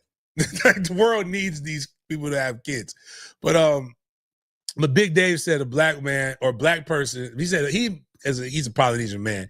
He said a black woman and a Polynesian man create good kids. And again, going back to they don't need to be quarterbacks, his son does not need to be a quarterback. But if you look at his favorite son, the one that's winning, that's at Oregon, the defensive end, he is operating in his truth. His son in Oregon is probably going to be a top 10 pick when it's all said and done. And that's where they need to stay, in their lanes. And, I'm just telling you, it's some cheat codes out here. Real talk, have kids with who you love because love needs to be a part of it. But also, maybe love somebody that can give you some good kids. Who's your favorite Polynesian football player off the top? Troy. Oh, yeah. Yeah, that's easy. Yeah, Troy all day. Palomalu. Like, But we call them the Palomalo twins. We got two. I don't know if anyone. One of them's kind of good. The other one we don't. But they got the hair. Like they out there just flowing. I think one plays wide receiver. Okay. But we're probably gonna put them on defense because it's hard to play wide receiver at Mandarin right now. The NFL has shocked their fans and players and coaches by banning the use of smelling salts during games, saying that products aren't proven to be safe and also could mask signs of a concussion. According to a memorandum the league sent to teams on Tuesday, the ban comes as a result of FDA warnings that were issued in 2024. FDA big game warning. Large mammals running over 18 to 20 miles per hour, running into other large mammals running 18 to 20 miles per hour is not conducive. Right. What are we not getting? Like, guys, yes, we know this, bro. Like, what the fuck, man? Like, have you used it is amazing what smelling salts do to you. Yes, it masks the signs of a concussion because we want to get in there. We want to get concussed more. What are they going to use instead? Just splash water? It wakes you up. Like it's a smelling salt is what's supposed to wake you up when you're knocked the fuck out. You're just going to leave him there? He's brain dead. Just don't use the smelling salt. I used to use it before we played. To get amped? Yeah, to get amped. I've seen that before. Like, makes sense. Like, it's just, it's like, you know what? Fuck it. They ain't drug testing nobody, and cocaine gets out of your system in 24 hours anyway. Fuck it. A little bump ain't never hurt nobody. Just take a bump and get out there and make it happen. Yes, I know George Kittle was crashing NFL Network interview about this news, and he said he actually warms up every game with his smelling salt. So I did. When I played, this was my cousin told me, he said, brother, you was on a whole bird. So my pregame ritual. So this is before I didn't like Red Bulls because Red Bulls it tasted funny, but Monster energy drinks used to not come in those large cans. They used to come in the same size cans as Red Bull. When we would go to Thomasville, there was a corner store right across the street from the hotel that we stayed in. I will walk to the corner store. I buy 6 Monsters. They had this thing called a soup pack. In all first aid kits, it's the soup pack is it's an aspirin and caffeine, and it helps accelerate anything.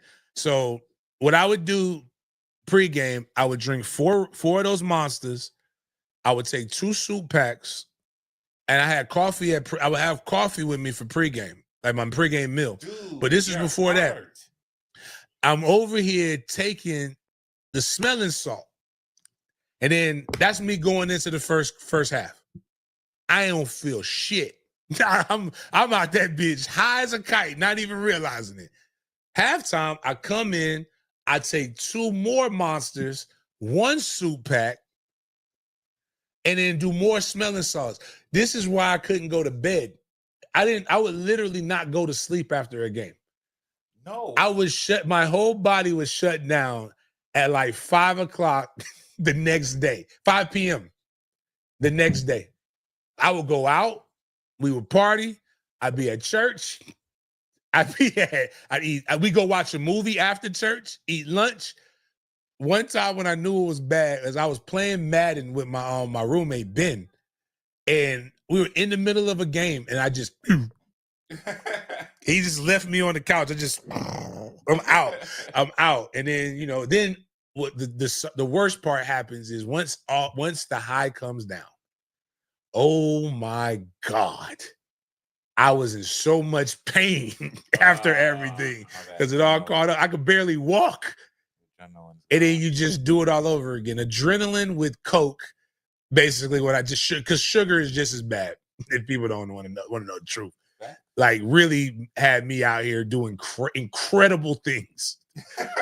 Like when I broke my hand in the North Carolina State game, I knew it was going to be I knew it was bad because it hurt. I could feel it. And I was like, oh, wow. I could feel it now. It's going to be really bad when all of this wears off. And it hurt like shit. And I had a broken hand for like 4 weeks, like until they had surgery. Oh man, but it was just, again, smelling salt. Banning smelling sauce is stupid. Let's continue to run through these topics. So, Scott Hansen is here to stay. He will remain as the host of Red Zone for this upcoming season, despite ESPN acquiring the show and the NFL Network. I know this is something that we were questioning with ESPN's acquirement of NFL Network. So, I'm happy to see that the voice of Red Zone is here to stay, and I can't wait for that first Sunday hearing Mr. Hansen's voice on Red Zone, man. Is he related to Chris? I don't think so. No. Yeah, we call you Chris Hansen. I like you and I want you. And we can do this the easy way, or we can do this the hard way. Like this. But now I'm glad they're keeping that continuity. What makes the show is dope. Like, don't ESPN try not to fuck this up. Let's get into some QB talk. So let's go up to Ohio to Cleveland.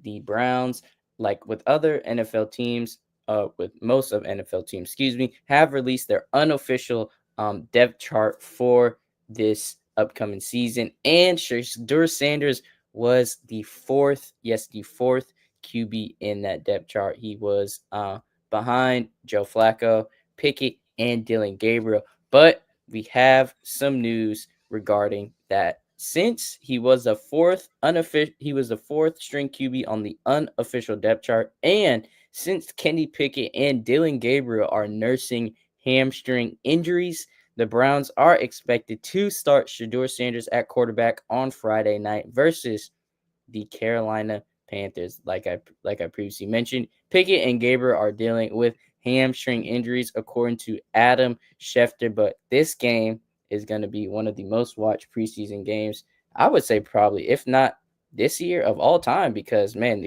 the kids love Shedeur, and that's a fact. Is Nut-Ass Freak Bull, like, dead? He is currently on the depth chart, but he was at the 5th string spot. The man whose salary is some team's salary cap, and he's like, holy shit. Oh, the Browns are so dysfunctional. I don't care. Like, I hope Shedeur makes the team. I don't care if he does make the team. Let's see what we're doing here. So Joe Flacco, blah blah blah blah blah blah. That's crazy. All right. Who is he throwing to? Oh. You have Jerry Jeudy, Cedric Tillman, Jamari Thrash. Then you go up. Yeah, Jerry Jeudy. They have Deontay Johnson. Yikes. David Njoku obviously was a very, very good tight end. Yeah, okay. Black Panther's still there. That's the one who got set on fire, though. Yes, and Harold Fannin Jr. from Bowling Green. We got a chance to see him in person, James, and I know from what I've been seeing, he's been doing good in camp and stuff like that. So, oh, that's right. I forgot. Deshaun did tear his Achilles. He's still recovering from the Achilles. That was in Quincy's movie. I forgot about that. I don't care. I don't care. I just cannot care that much about a 5th round overall pick. Nobody gave a fuck about me. I was a good person. I don't want to hear that shit. You only care because he's Deion's son. And you know what? That's okay too. But if he makes it, the NFL is in the business of winning games. It wasn't just Cleveland that didn't draft him. Nobody drafted him. Everybody picked over him at one point. Maybe they just don't think he can do it. And that's okay. Everybody doesn't have to like you. We love Shiloh. We love Shiloh. Like, again, y'all wasn't fucking crying over Shiloh, man. Shiloh's a 3-year starter too and didn't get drafted, man. That's the shit that bothers me. This is a conspiracy against Deion, but Shiloh's about to make the Bucks, and nobody drafted Shiloh. Nobody cares about Shiloh. Like, that's what Shiloh. If Shiloh and them are really good, they should do. Everybody hates Shiloh. Like, that's what he needs. Like, Shiloh out here really changing lives at Popeyes. Really? And like out here, KFC. really, like while Gilly's saying, but actually, Shiloh out here proving Gilly right. Like that Florida is so fucking safe. Shiloh out here in the trenches in Tampa, living his best life. Yeah, he in the hood for real, for real. Come on, man. How do you not love this? I'm saying, I love, man, Shiloh is fun, dog. You look like he by the local liquor That's what you store. can tell. Yay listens to this. That's what we need to do. Just can we start taking? If we take this clip, play "Keep Your Head Up" for Shadur. Because remember, Tupac cares if don't nobody else care, man. Like nobody was crying for me when I got cut. This is what makes me mad. I was a good person. You guys are trying to make it. This is the same shit people did for Tebow. Tebow fucking sucked at quarterback in the NFL. He was a great college football player. There are a lot of Cordell Patterson. Go, man. Have you seen the video of Cordell Patterson? Like they're showing his highlights from college. This motherfucker made everybody look bad. He flashed a lot in the NFL as a gadget. It happens. Yeah. Like I don't know what to tell you guys. It doesn't always translate. I hope so too. That's what they were basically trying to imply is that he could be Cordell Patterson, but like that's not gonna happen because we have a weird looking head coach with a fucking genius, with an evil genius 13-year-old as a general manager. The 13-year-old that pisses you off in the Madden dynasties is James Gladstone, and I'm trying to think I can't put my finger on what the head coach of the Jags looks like. It's like a meerkat or something. I don't know. I'm trying to figure out. Oh, I like to move it. What was the person who did that in the cartoon? What was that animal? Lemur? He's a lemur. Can we look up? Can we see a lemur? Can we look up a lemur and see if he really does? Because that's what I'm thinking right now. I mean, Jesus' nephew sucked in the NFL. He hit a quarterback. I mean, he got hit in the back of the head with a fucking football trying to play tight end. He threw a completion to a wide open wide receiver into the ground. Oh, I got it. That's him. Pull him up. Pull him up. I found it. He's King Julian. That's him. Okay, Julian. That's him. Oh my goodness. I did not realize. I knew it was there. I've had kids for a long time. I know it was something. I've been trying to figure this out since the combine. Yo, I figured out who the head coach looks like for the Jags. Who is it? I'm at practice right now. Oh, you just okay. If you can see him, do you remember King Julian from the I like to move it guy? Oh, from Madagascar. That's him. He's Madagascar. You need to run with that. That's what I'm saying. I was just sitting here. I'm on the show. I was looking at him like, yo. And then I was like, he looked like somebody. I know him. I've seen him before. You need to publicize that. You need to put a side by side because I'm here for it. Like now, that's what I'm going to call him from now on. King Julian out here dialing it up. That's it. That's a Madagascar. I like to move it. Oh man, I feel accomplished. I might not do shit else for the rest of the day now. Now that I figured out who he looks like, and now I got to just find out who James Gladstone just looks like. Take your child to work day, but I like every time I see him. But like, yeah, I'm telling them, it's the eyes. It's the eyes. All right, I gotta run. All right, man. All right, bye. I'm glad you figured it out. All right, bye. Man, hold on. I'm telling, dude.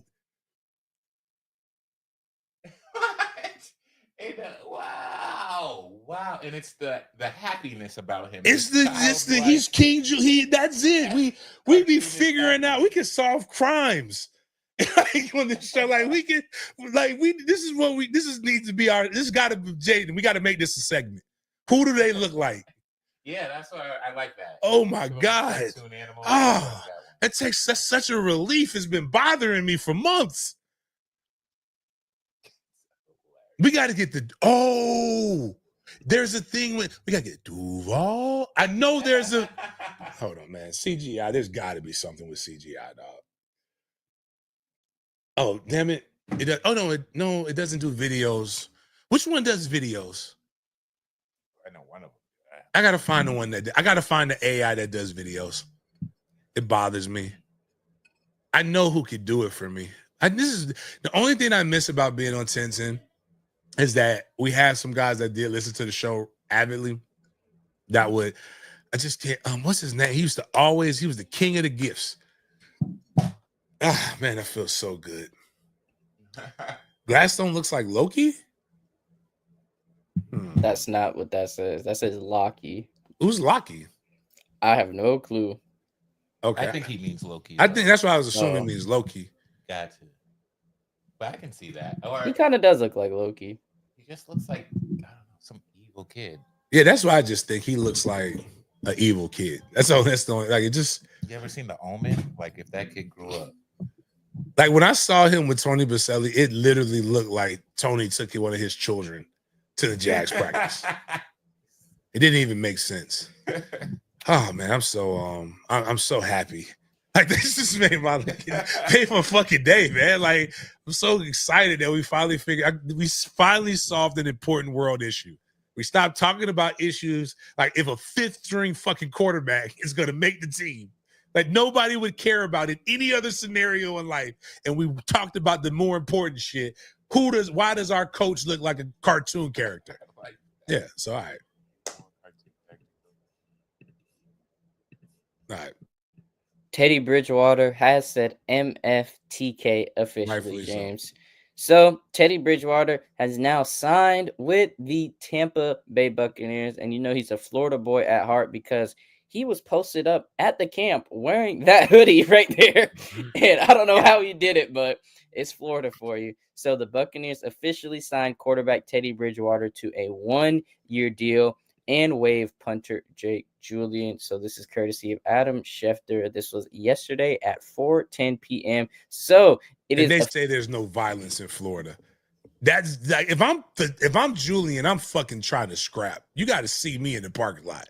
It was just cold. You ain't did shit all summer, but 7-on-7 with high schools, and now you just come up and say, "Man, I feel like working today." All right, Julian, get out of here. Kyle Trask somewhere cussing because he's next. Yeah, he's on the chopping block for sure. I like it, man. I think he went through some bullshit. The athletic director is a fuck boy at Miami Northwestern, and he deserves everything. If they lose, he deserves every bit of fucking a bullshit that's gonna come his way. I hope they go old Miami on his ass. They might have to get that other coach, James, but he's serving some time. Well, he's about to serve some time right now, or the something. Central coach? I mean, did we find out where he was at? I'm pretty sure he was at Northwestern before Teddy Bridgewater. Yeah. Okay. I don't know what his legal situation is as of now, but that's still crazy. But hey, shout out to Teddy Bridgewater for saying MFTK the right way, being back in the league. Let's switch to some wide receiver talk, James. So Keenan Allen, the 6-time Pro Bowl wide receiver, who spent his first 11 seasons of his NFL career with the Chargers, is re-signing with the Chargers. Allen visited the Chargers on August 1st, and the visit now has been extended for this season. He is back in the powder blue uniforms with Justin Herbert as his QB. Just wanted to give you guys an update. If you guys are Keenan Allen or Charger fans, he is coming back home. Shout out to Keenan, man. Shout out to him. So now we talked about quarterbacks, wide receivers. Let's talk about some running backs with one in particular who's on the Rams. So Kyron Williams reached an agreement on a 3-year, $33 million extension, including $23 million guaranteed. So Kyron Williams accounted for 43%, yes, 43% of the Rams' total touches last season, the highest rate in the NFL. He rushed for a career-high 1,299 yards and 14 touchdowns on 316 carries, while also adding 34 catches for 182 yards and 2 more scores in Sean McVay's offense. So where does that rank him among running backs for the average salary per year? So Saquon getting that 20.6, CMC getting 19, Derrick Henry's getting 15, Jonathan Taylor's getting 14, Kamara's getting 12.25, Josh Jacobs is getting 12, and Kyron Williams is coming in at that number 7 spot, making $11 million, a little bit more than Aaron Jones. So what I've been seeing online, courtesy of Adam Schefter, is that the Rams wanted to get this deal done before a potential new James Cook deal could get finalized, which could potentially shift the needle for running backs on that scale.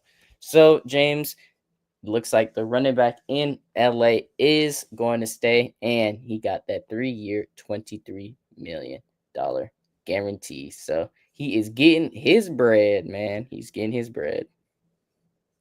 Hey, man, this is where I really wish we were like a big time production, because I would just pay. I would cue Young Dolph, get paid, young man, get paid, and I'm happy for him. I didn't realize. I'm hoping we finna come up with this new salary cap and all these quarterbacks finally getting paid. Like now they got to go pay another position. I'm hoping the running back position is the one that gets to the 20s and the $30 million a year range. So good for him. Shout out to Kyron Williams again for getting that new deal. And just wanted to read another statistic as well. So the Rams drafted Kyron Williams in 2022 and Puka Nacua in 2023, both in the 5th round.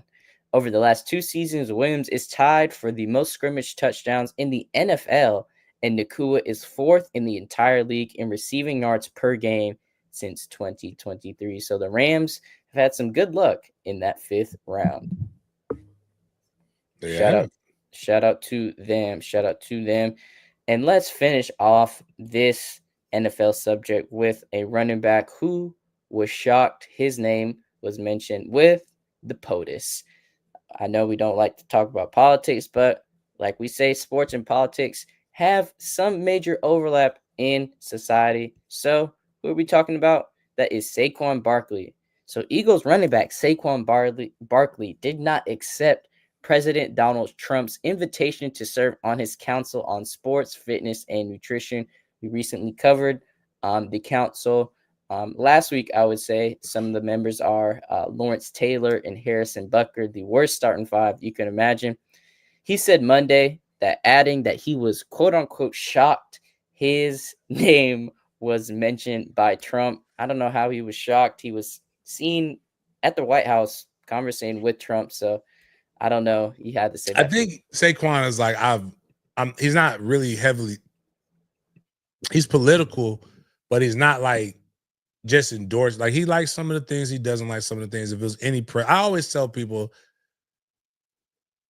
there's only been 46 presidents. I know he's 47, but he's, he counts twice, but it's only been, and I'm probably getting this wrong because I think it was another person that was like this as well.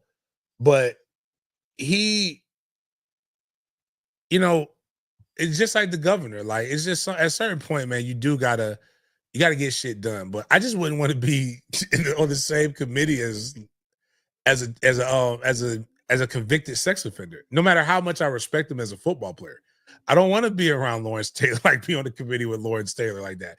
I want to party with Lawrence Taylor, but I don't want to be around him like that in a professional setting. And also, he probably feels like I think he's one of those guys that while I'll take the honor, y'all just ran a whole campaign on DEI saying that people who weren't worthy of positions were getting it.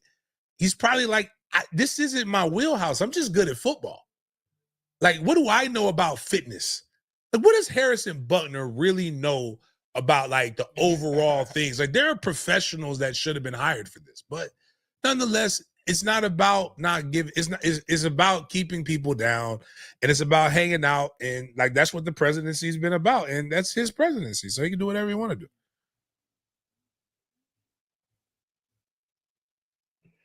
Now we are on our big games BS section for today, and we're going to start off with our BS or bussin' segment, something that I sent to the guys in the group chat that I had to do some research on, had to do the knowledge, like Onyx said.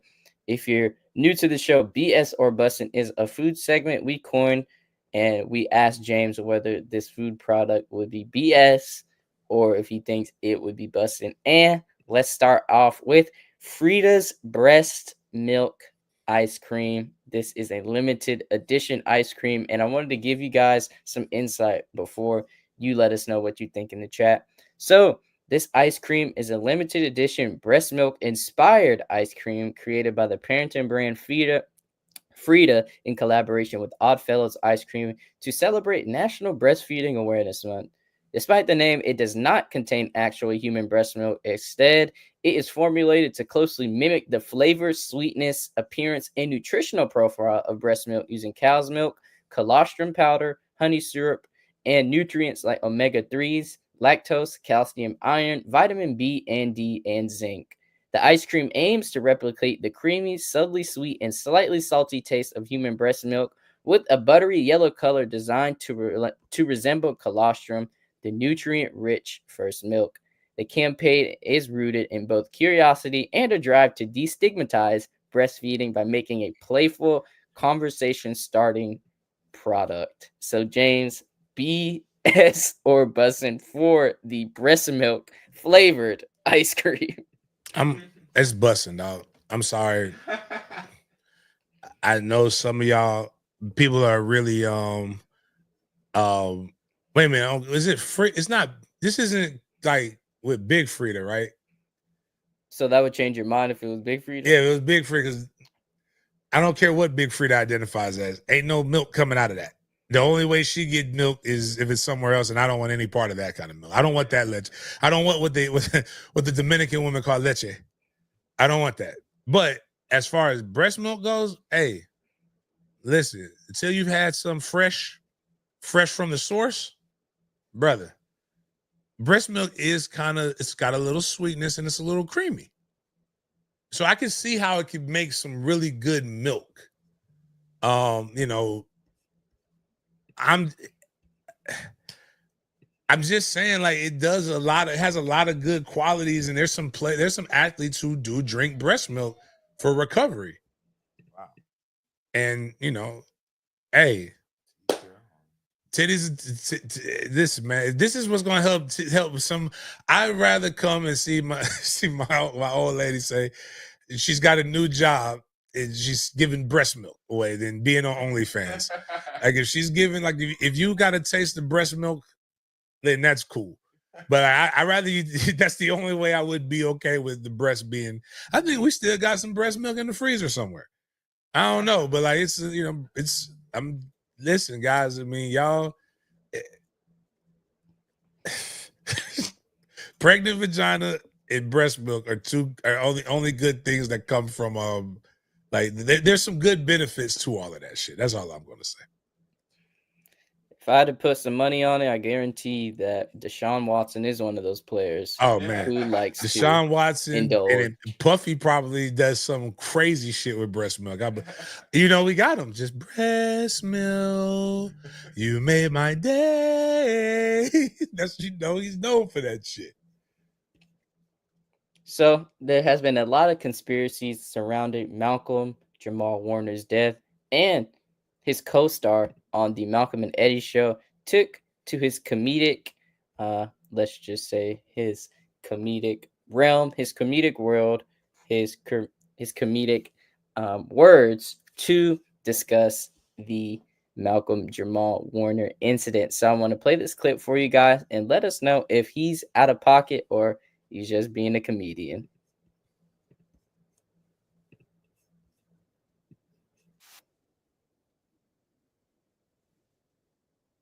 Oh, we can't hear it.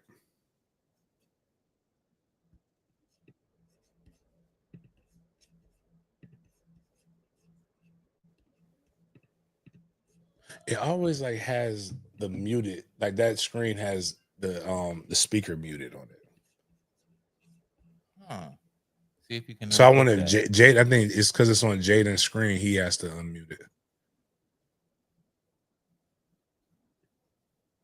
Are you able to on that small box on the bottom?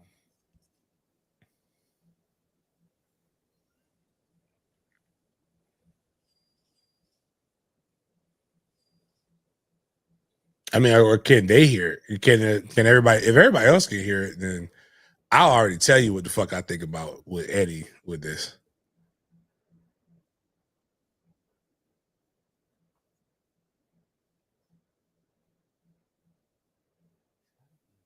Yeah, okay. So like there's no sound with it.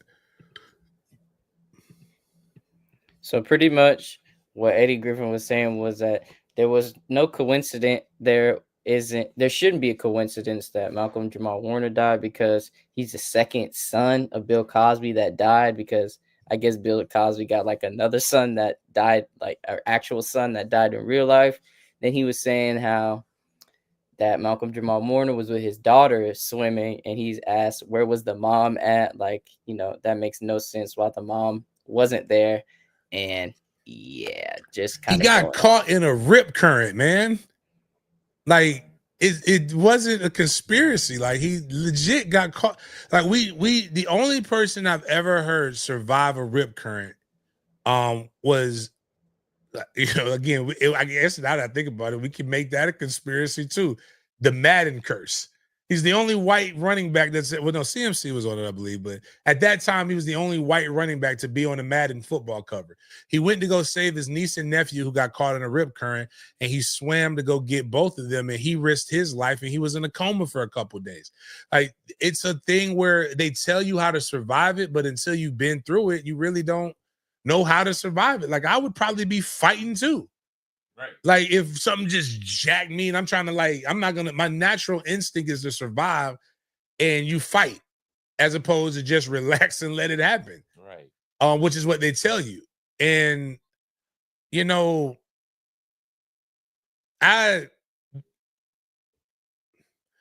Cosby's son might have got killed because Bill Cosby is a facetious motherfucker. He's a guy who, like, we've heard about the stories of Bill Cosby since Eddie Murphy Raw. They remember the Comedic sketch where, like, he called Eddie Murphy, gets a call from Bill Cosby. I'm listening to your comedy, and you can't say flip, flam, flarm, and flam. Hey, man, I got mad. Man, I ain't never said no flip, flam, flarm. Like that, man, I don't know what the fuck you talking about. Man, you can't be using the vulgar language. And then he said, man, I don't know what you're talking about, dog. I ain't never said no flip, flam, flarm, or flup. He said, you can't say fuck. You can't say fuck. And it's funny because we only know Cosby in what we used to think was old. Like in the 90s and in the 80s, we thought 30 years old was ancient. You had a midlife crisis at 40. Like the people treated it like you're like on the way out. And like Carl Winslow was my age during Family Matters. Like that fucking bothers me. Why did he look like his life was over? But it's not. But when we go back and we look at what Bill Cosby during the blaxploitation era, Bill Cosby was raunchy. He would be considered raunchy during that time. Bill Cosby was not a clean comedian, and Bill Cosby was also controversial. He was unapologetically black in a time when it wasn't fun. He changed his image to be able to put a wholesome image of black families on TV, and I appreciate that. I didn't like the Cosby Show when I was coming up, but I actually enjoy it now because it's actually really, really cool. But like Bill Cosby, people hated him because he started trying to make it to where you have to respect it. I hate respectability politics. My era was the one where Hillary said we were super predators. I was the kid that was the super predator. She made it seem like we were like mutant villains. Y'all made us feel like because we wore baggy clothes, oh, well, you shouldn't dress that way and all of that. And Bitch, they killed Medgar Evers in a suit. MLK got killed in the suit. Malcolm X got killed in the suit. It doesn't matter how you dress. It's crazy because women will tell their sons you need to dress so you won't be policed a certain way, and tell their daughters that you shouldn't be judged by the way that you're dressed. Right. Like the double standards that we give to our society is crazy. I got news for you. Everybody has kids who dress wild. Like that's part of being a kid. And especially like, remember there was a time not too long ago, long hair was considered radical by Christians who worship a man who had long hair and said wild shit. Jesus spoke like a pimp and walked off. If you want to be with me, you got to hate your family and then walked off. If you want to follow me, you got to eat my flesh and drink my blood. Like imagine right now somebody coming to you and saying, if you want to roll with me, you got to eat my flesh and drink my blood. You would be like, yo, this man bugging. But we want respectability politics. And, you know, it's, if somebody wants to, like, you could not be doing anything and still get your wig split. If somebody want to split your wig. But again, I'm not going to take a naturally occurring event in nature and try to make it a conspiracy theory. Because who was coming for Malcolm Jamal Warner? When, like, come on, man. Like, if that's the case, Akon should be dead for bringing wells and cheap electricity to Africa. Allegedly. Like, there's a lot of other, like, man, yeah, I get it. All right, man, it's cool. Conspiracy theories are fun. I love Eddie Griffin as a comedian as well. I just, like, a lot of this stuff just is just wild, man. Undercover Brother, a great movie. Great movie. Great movie. I just don't like the fact that they try to make it out to where as many of us black people eat potato salad. Y'all gotta stop this attack on black people eating mayonnaise. Yeah, that's ridiculous. I don't understand that. If you're eating a dry ass sandwich, you're trying entirely too hard to be black. But it is a funny movie. And I love when Dave Chappelle was coming. Like, if anybody should be dying, it's Dave Chappelle. Like, that's who they're gonna attack, not Malcolm Jamal Warner. Cat Williams, if you want to believe. But he's just weird. My bad. I'm sorry. So we have on this day in history segment. James, I can't believe it's been 2 years since the Montgomery River Brawl. Cinco de Negro is what it's called. Cinco de Negro for real. I can't believe it's been 2 whole years. Time has been flying, but this was 2 years on yesterday, August 5th, 2023. The Montgomery River Brawl ensued the modern Civil War in the South between the blacks and the whites on the Montgomery River. What makes this funny is because 2 years ago, the song that caught I'm trying to figure out the best way to say this. It caught America by storm, and like a lot of the people on my time, like I fucks with everybody, but they was just like, you know, that try that in a small town song came out. And a lot of, try that thuggery in a small town. Oh, no, they fucking tried that shit in a small town and got their ass whooped. We saw stereotypes broken. Actually, Miles, where were you on August 5th? Because there's only one black person that I know can swim that well. We saw a young black man notice a fight, and he swam like fast. Like, that's a workout in of itself. Yeah. He's wet, pulls himself up to the whatever you call that thing, the pier, and gets active. And there's a robot chicken thing, because while you were doing that, I was looking at my Facebook on this day, so I recognized that this was that day. And it's one of my favorite things. And this dude was just, I'm gonna play the audio because it's great. Hold on, let me turn it up. Hold on, let me start it back. Niggas think I'm fighting to save the day, but really, nigga, I just like to fight. I don't care about none of that shit. Like, my man said, he's like, I've been waiting to fight for days. He said, dog. My man did he throw a hat up or something like that? It was like the Negro, I didn't even know, it was black people came from everywhere. It was amazing. And it was amazing. And the craziest part in all of this is what it says, they made a scary movie in the 90s about centered around black people, right? And a lot of people don't understand that this is why people have fear. This is why I try to bring people to the hood, because you learn a lot about people by going into their environment. Most racial things happen because one side could not mind their own fucking business. Had those white people just chilled and not antagonized and not done something, this would have never happened. And the scary movie I'm talking about is Candyman. Oh. That man didn't bother nobody until they put his name in their mouth. And they called him, and then now he's the villain. Because you went there, just imagine you chilling in hell or wherever the fuck he's at, and you probably finally got a comfortable, warm spot. It's not as hot. And then all of a sudden, Candyman, and now you're back in the world, and now you realize you got to go back to hell and get comfortable all over again in your torment. You're going to kill people too. If you would just keep people's name out of your mouth and stop and mind your own fucking business, you wouldn't have to worry about this stuff, man. But the fact that a guy broke all stereotypes and fulfilled stereotypes at the same time was wild. He jumped in the water because he felt, man, and they already had the fight handled.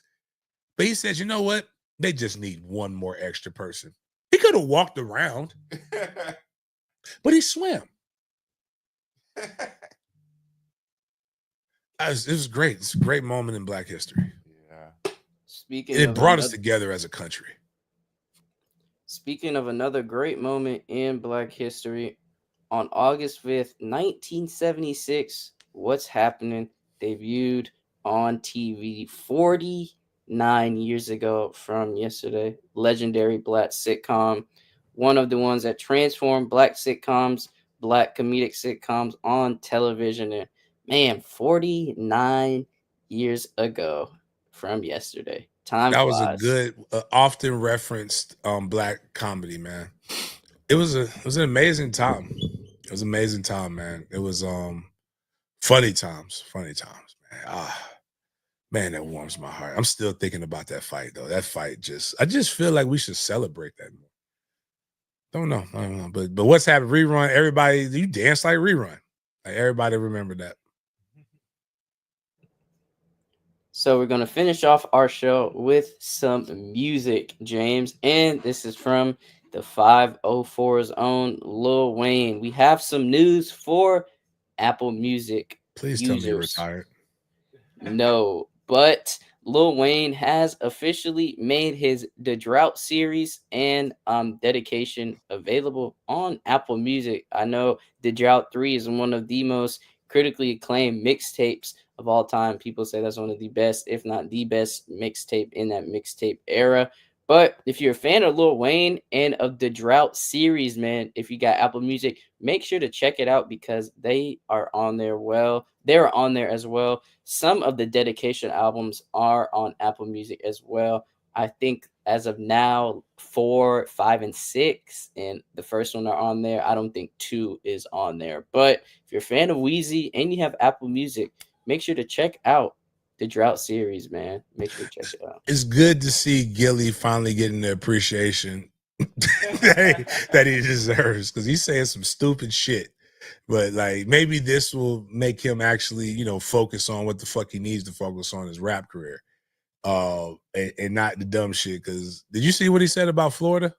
Nah.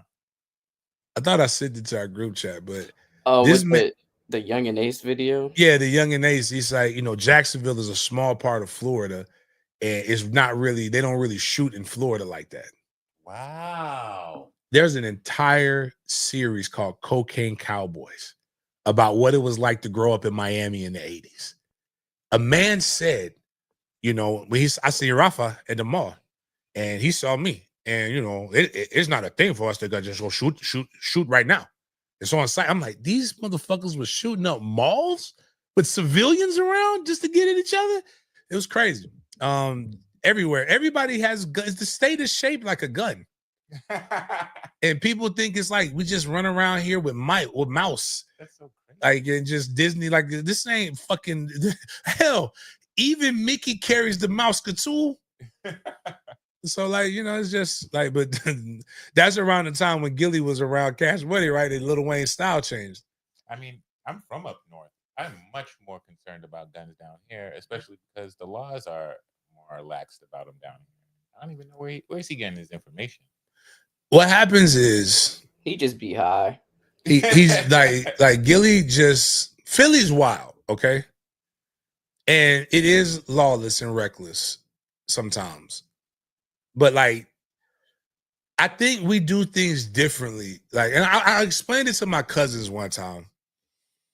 I said, we just smile when we do it. It's a better demeanor. Like right now is the worst time. This is when, remember Mad Dads? Yeah. It's the summertime and little colored boys are going out in the street shooting at each other. Like, you know, it's just when it's hot, you're mad and more violence happens. But, you know, most of the time it's actually pretty mild. It's pretty mild temperatures. So like you're like, yeah, you might get shot, but we'll be gentlemen about it. Yes, sir, I'm gonna shoot you with the 9. Philly's just mean. They're just mean up north for no reason. We're more polite about our violence. Jacksonville is wild. They used to call this murder cap. That was one of the bragging things. The Bangum is one of the nicknames. But like, that's just kind of what I told him. I'm like, man, nah, it's wild down here. It's wild, and it's not just the black hoods. It's the trailer parks. It's the country. Like everybody has guns. So like we're an open carry state now. Like, and before that, we were just like the South is very much so about you will not. We love our guns in the South. The only thing that brings people together is guns. I mean, hell, like everybody says, you know, they love Israel and fuck Palestine, but Green Acres is one of the biggest gun stores in Jacksonville, and that's ran by Palestinians. But nevertheless, I actually I'm trying to remember which mixtape series, Squad Up. I like his Squad Up mixtape series better than all of those.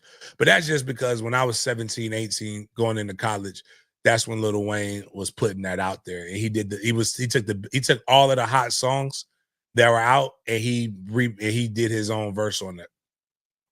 And I just used to think that was dope. Like his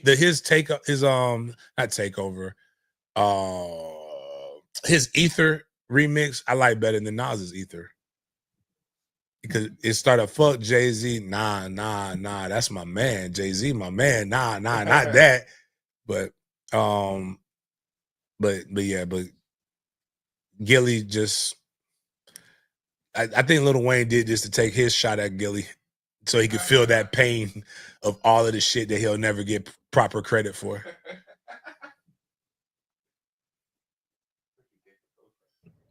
That's all for today's show. Thank you guys for tuning in. Any last words as we conclude Wednesday's episode of Big Games BS? Man, yeah, just again, make sure you guys go to the tailgate. It'll be my tailgate to get the information. Shout out to my little brother CJ. I know he's in the chat with Dope Talk. Make sure y'all check that out. We're going to be heavily promoting it, giving more information, more details about who's going to be coming to the tailgate. Tickets are live, man. Once we get to over 300 tickets sold, we're going to up the price. Make sure you go and check it out, man. We'd love for y'all. We got like 600 people in here watching. I know where all of y'all are watching from. Just to let you know, we get more engagement on YouTube. We get more for the YouTube views. So please make sure you come over, check us out on Den Media Group. There's all kinds of different things that you can do on that channel. Become a member. You can participate in the fantasy football leagues. You can participate in the college football pick'em and the pigskin pick'em, where you can win $50 each week. Your membership goes toward that. So, you can win a year's membership basically by just winning 1 week of the college football pick'em. tailgate ticket. And just remember, if you want to go to the FSU Alabama game or any FSU home game for that matter, the Wednesday before not Black Friday. That's me talking about coaching. The Wednesday before the game, we will pick a winner live on Big Games BS, but it has to be on the YouTube because you have to comment and boost the algorithm. You don't have to be a member. You can just watch it and help it. Please like and subscribe. As we continue to hit different goals, we do different giveaways. Probably the only show that does those different things. So, and we also give away tickets to the Gator Bowl. We'll get Jaguar tickets throughout the season. We'll give away stuff like that. We love to be able to give and engage with the people who are engaged with us. But again, right now, the most important thing is to make sure we get our sponsor taken care of. The Dope Boys reunion tailgate, Alabama versus Florida State. And then the next week, we'll be doing the Panthers versus the Jags tailgate. We'll have the information coming for that soon as well. Outside of that, man, I really appreciate you guys for chopping it up with me. We will see you guys next time.